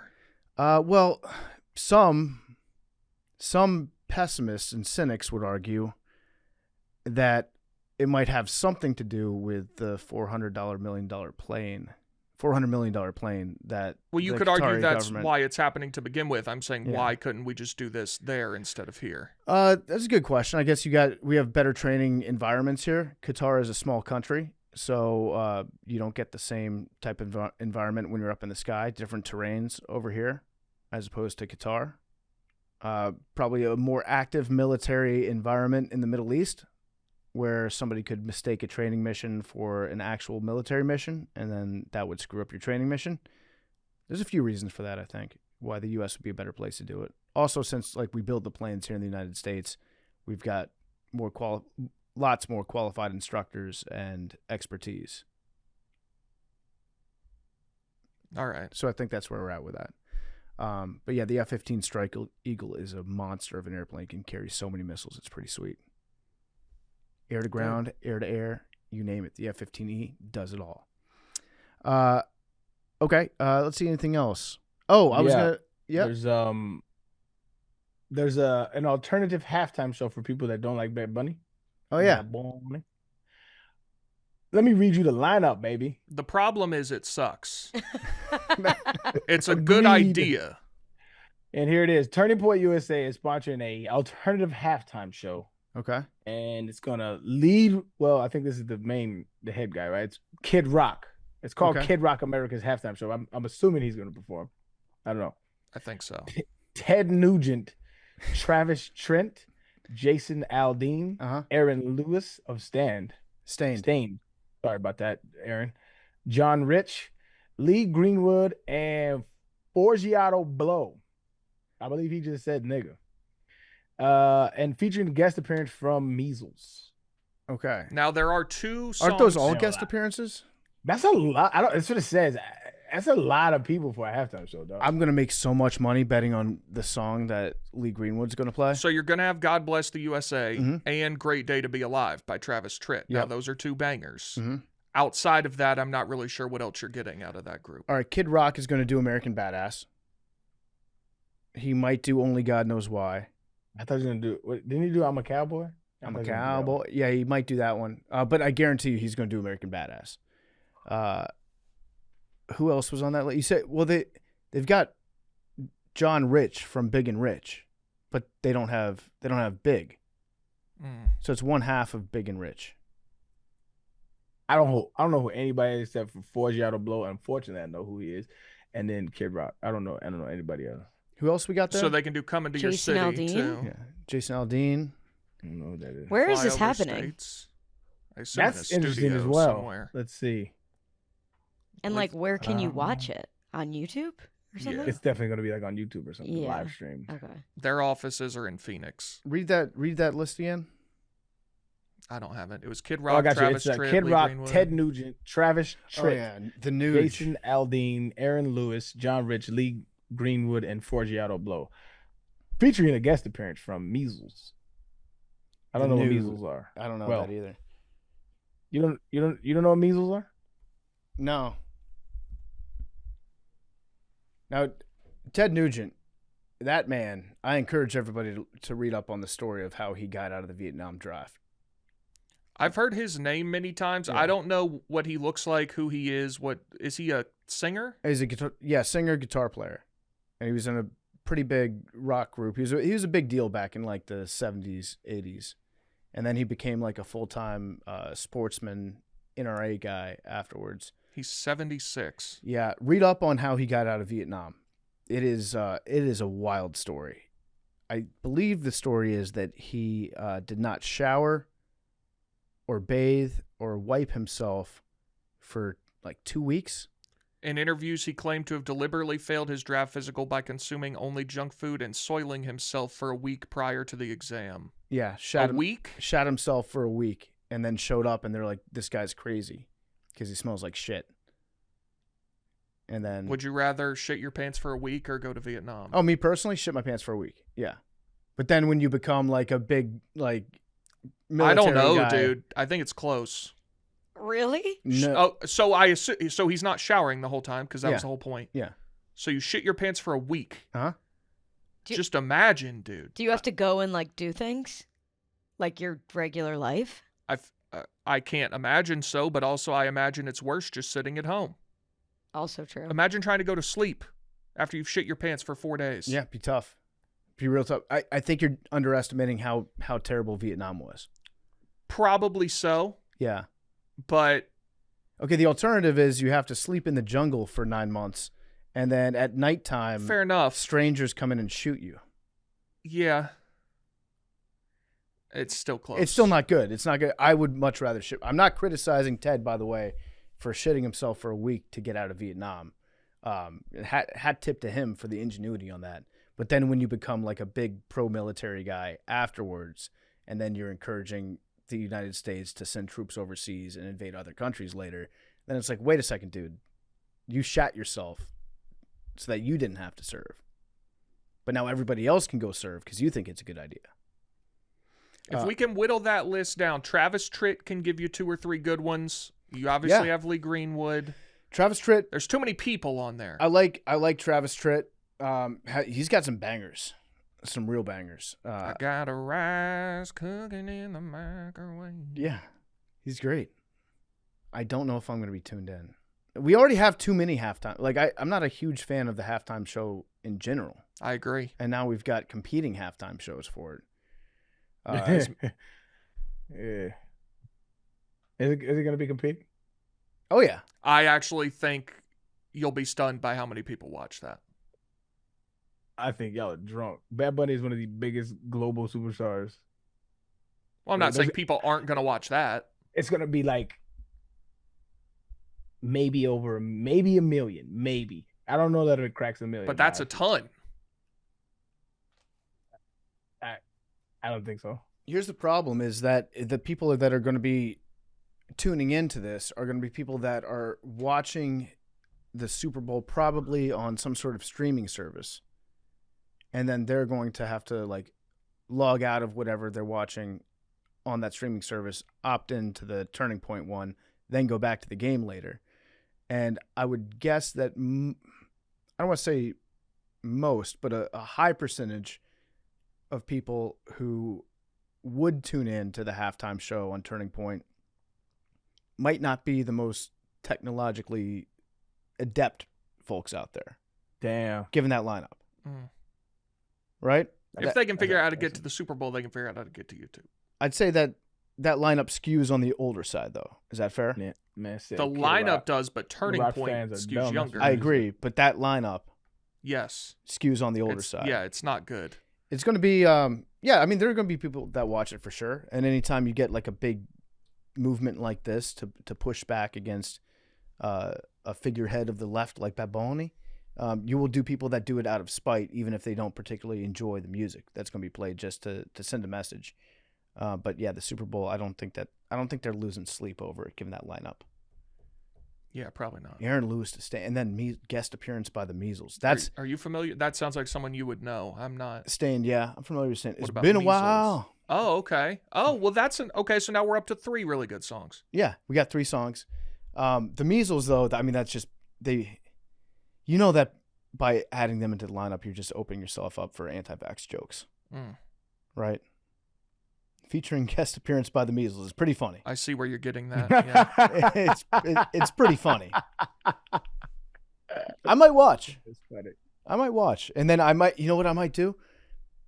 Watch and then try to find satanic symbolism in Turning Point USA's halftime show. Ever since Charlie Kirk gone, they might have sold their soul. Well, no, because that's what people do after, regardless of who's performing at the Super Bowl halftime act, you have to find some sort of satanic symbolism that's in there. I'm with that. And it's an American pastime, baby. Baphomet. I was going to tell you guys about LSU on Friday. So real quick, before we get into that, great sponsor, maybe my new favorite sponsor that we have. I've got them on right now. Saks Underwear. I'm still waiting on more. Big T was not joking when he said that this underwear will change everything. It's the original pouch underwear. It's been changing the game since 2006. It's got patented ballpark pouch technology. It's the most comfortable underwear for men, period. Think about it. You change your oil, you upgrade your phone, you rotate your sneakers, but you're still rocking those stretched out boxers from college. Let me tell you what, when you put on Saks, you immediately know I'm in love. Like it's love at first, what would that be? Where? Love at first wear? Mm-hmm. Love at first hike? Love at Love first at first touch. tight. Tight? If Yeah. you like them tight. When you wear 'em pull loose. when you pull them up, you know this is a pair of underwear I'm going to be with for a very long time. Yeah. It's great. It's an awesome feeling. It's great underwear. You guys are going to love them. I hope they send more product to the office because when it's a Saks underwear day, I know right off the bat things are going to go pretty well for me. Upgrade your drawers. Upgrade your day. Visit Saks.com, SAXX.com. Upgrade your comfort today. Check out Saks. All right, so shout out to LSU in Baton Rouge. Great night. Had a blast. Arian came out from Houston, came to the concert. I appreciate that, Arian. No doubt, man. Wait. Gotta support my dog. No, he didn't. He didn't. Oh. Did not. Definitely That's all right. That's all right. It's a long trip. But yeah, Fred's is like the best bar in the world. Love the people there. Great folks. They treat us great, and it was like 2,000 people under this tent. It was Parents' Weekend there, so there were a lot of parents that came out too. It just made me really wish that I had gone to LSU. LSU seems just like the best time ever. And I used to go down there I would spend my spring breaks going to LSU to visit my friends that were there, and always had a great time. Got to hang out for just a brief amount of time. Paul Skeens showed up with his girlfriend, and Paul was awesome. Great to see him. We're talking a little baseball. He was rocking outside stage with his girl, and appreciate them coming out for the night. That was a nice touch. How's his girlfriend? Didn't really get to talk to her that much. She seemed nice. Yeah. She seemed very nice. You texted in our group chat that she was there, and I said I just wanted to talk ball with her. Yeah, I just did that to give you FOMO Yeah. for not being there. Yeah, thanks. No, I didn't really talk to Livy that much. Just said hi to her, and she was busy with like a bunch of friends and stuff. But Paul Skeens, got to chat with him for a little bit. Love that guy. I love watching him pitch, and just seems like a real good dude. We actually ran into him, I think, at the UFC fight as well. Seen him a few times around. Is she taller than you? No, What? not even close. What a mean thing to say. Not even close. Not even close. How tall is she? I would guess. I might be wrong. I would guess 5'5". She Oh, is. well, then it's pretty close. She is 5'4"? listed as 5'6". Then- Okay. Oh, so it's pretty close, right? No, not really. That's pretty close. It's not really that close. I mean, that's not short. She's not short. No. Especially for a gymnast. That's really tall. Yeah, but no, it was good to see them. Good to see all the fine people in Louisiana. I wish I could have gotten to spend more time. The amount of looks I got when I told people I was leaving on Saturday morning was crazy. They were just like, "What the fuck is wrong? You're leaving on game day?" Right. Which I did feel bad about, and I would love to make it back to Death Valley for a game. And the tailgate scene there, they get started at like 3 a.m. That doesn't shock me. I can't imagine. Yeah, maybe even the night before they send like all the freshmen out there. Yeah, from the, probably. that Get a are- spot. Yeah, that are rushing. They're like, okay, you need to go get the fryer set up. You got to get the tent set up, and then in the morning when we left, just seeing all that cool shit made me very sad that I had to leave. But yeah, shout out LSU, great time. Do you have any animosity for LSU, Big T? No. Yeah, I mean, they're not, a rival of ours. Mm-hmm. They did complain in 2022 when we beat the brakes off them in Baton Rouge that it didn't count because the game was at noon and they can't get drunk enough if the one game every 5 years they're forced to play at noon. So that one didn't count. Good But, sports sound.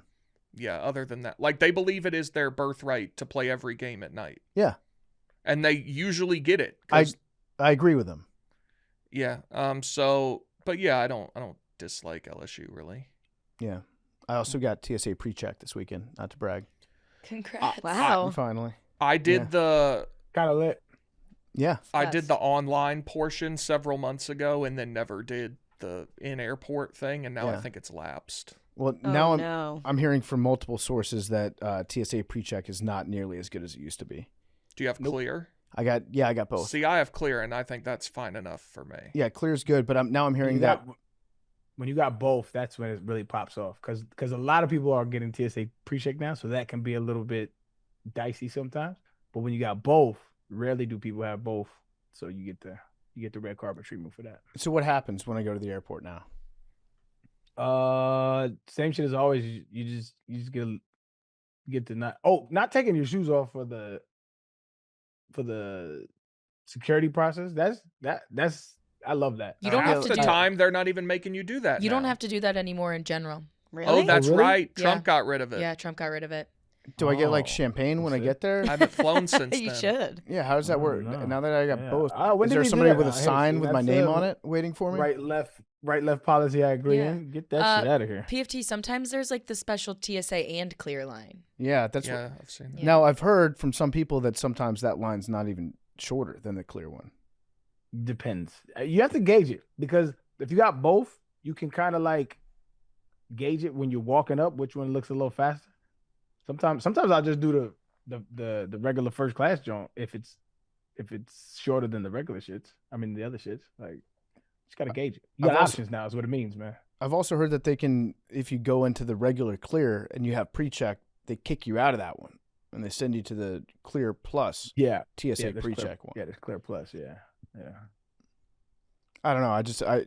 I feel like once guys like me start getting TSA pre-check, they're about to change the game up, and now there's going to be a different level.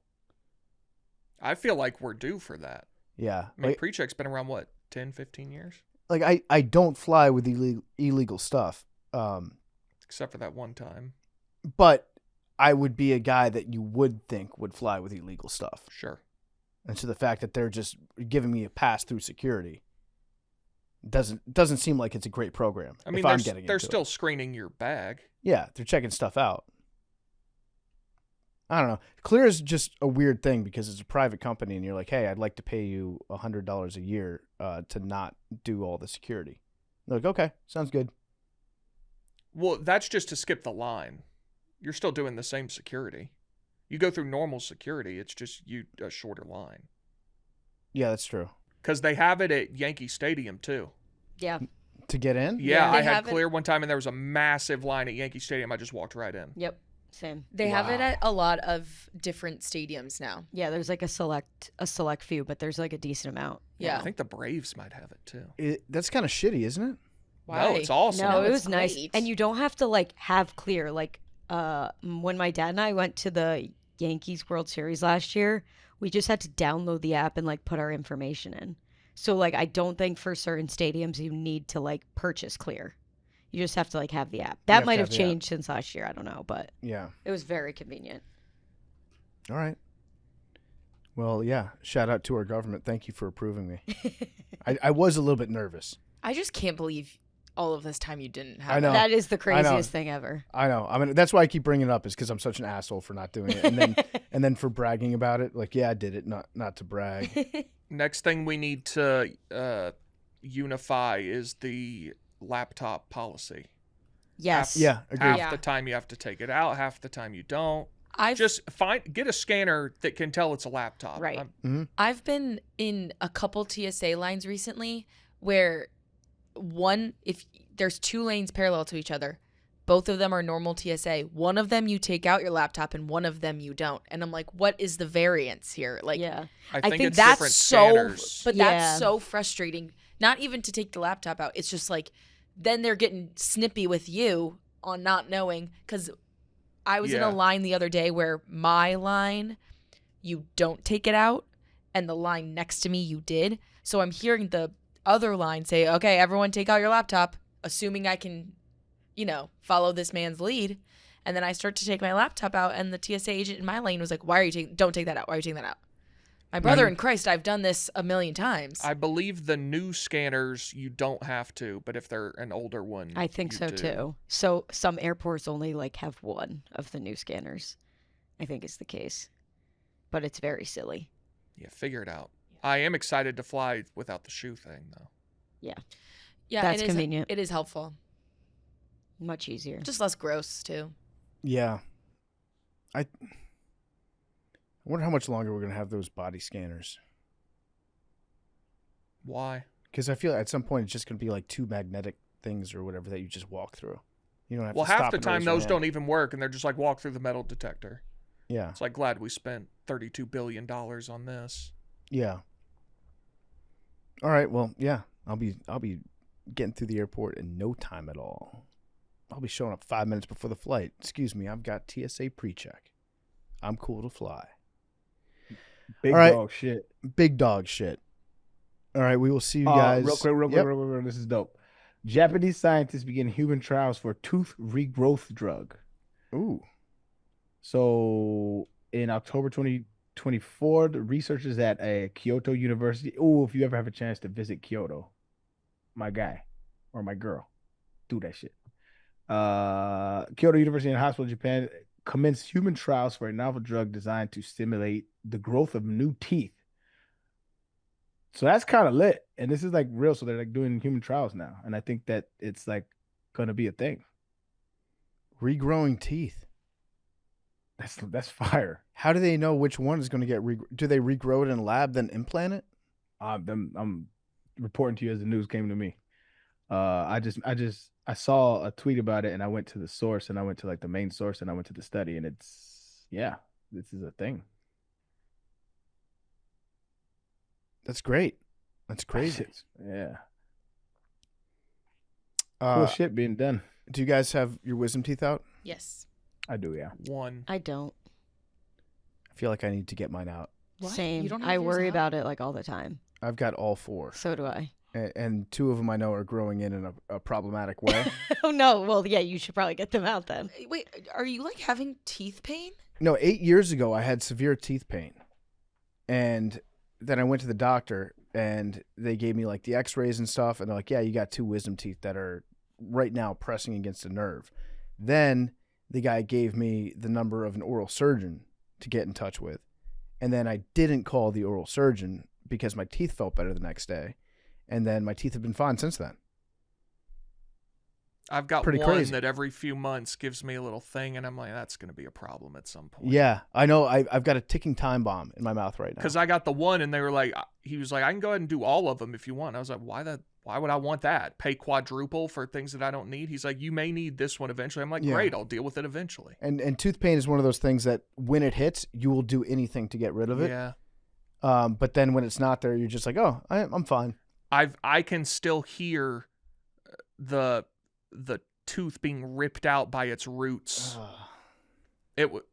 Yeah, I could hear Laughing gas is so fun though. Yeah, I'm looking forward. That's the one thing that's So lit. calling I my didn't name. get it. I didn't get anything. Why? Well, obviously like a numbing agent, but no. You didn't get? You could request I think it was. that. I think it was like way more money, Oh, and I was like, yeah. just do it. Could have been it. That shit was fun. I enjoy that. That is a drug. That shit is fun. All right, well, thank you guys for listening to Macrodosing. We're going to be back on Thursday. Also, sorry, I wanted to say there was actually two macrodosions I saw during the marathon. Oh, awesome. One was like before we started, then one was like literally during the race. He like ran by me. He's like, "Oh, I'm a macrodosian." So it was a good little boost. So shout out to them. But Very How cool. crowded was it? it was crowded, but it wasn't like I saw a after the fact, I saw the starting group start and it was like a drone view, and from that view it looked like so many more people than I thought there were like being there, but they have it run like very efficiently. So it was obviously crowded, but it wasn't like, it didn't feel like, oh, we have to like run to get to our corral. Like it was very organized.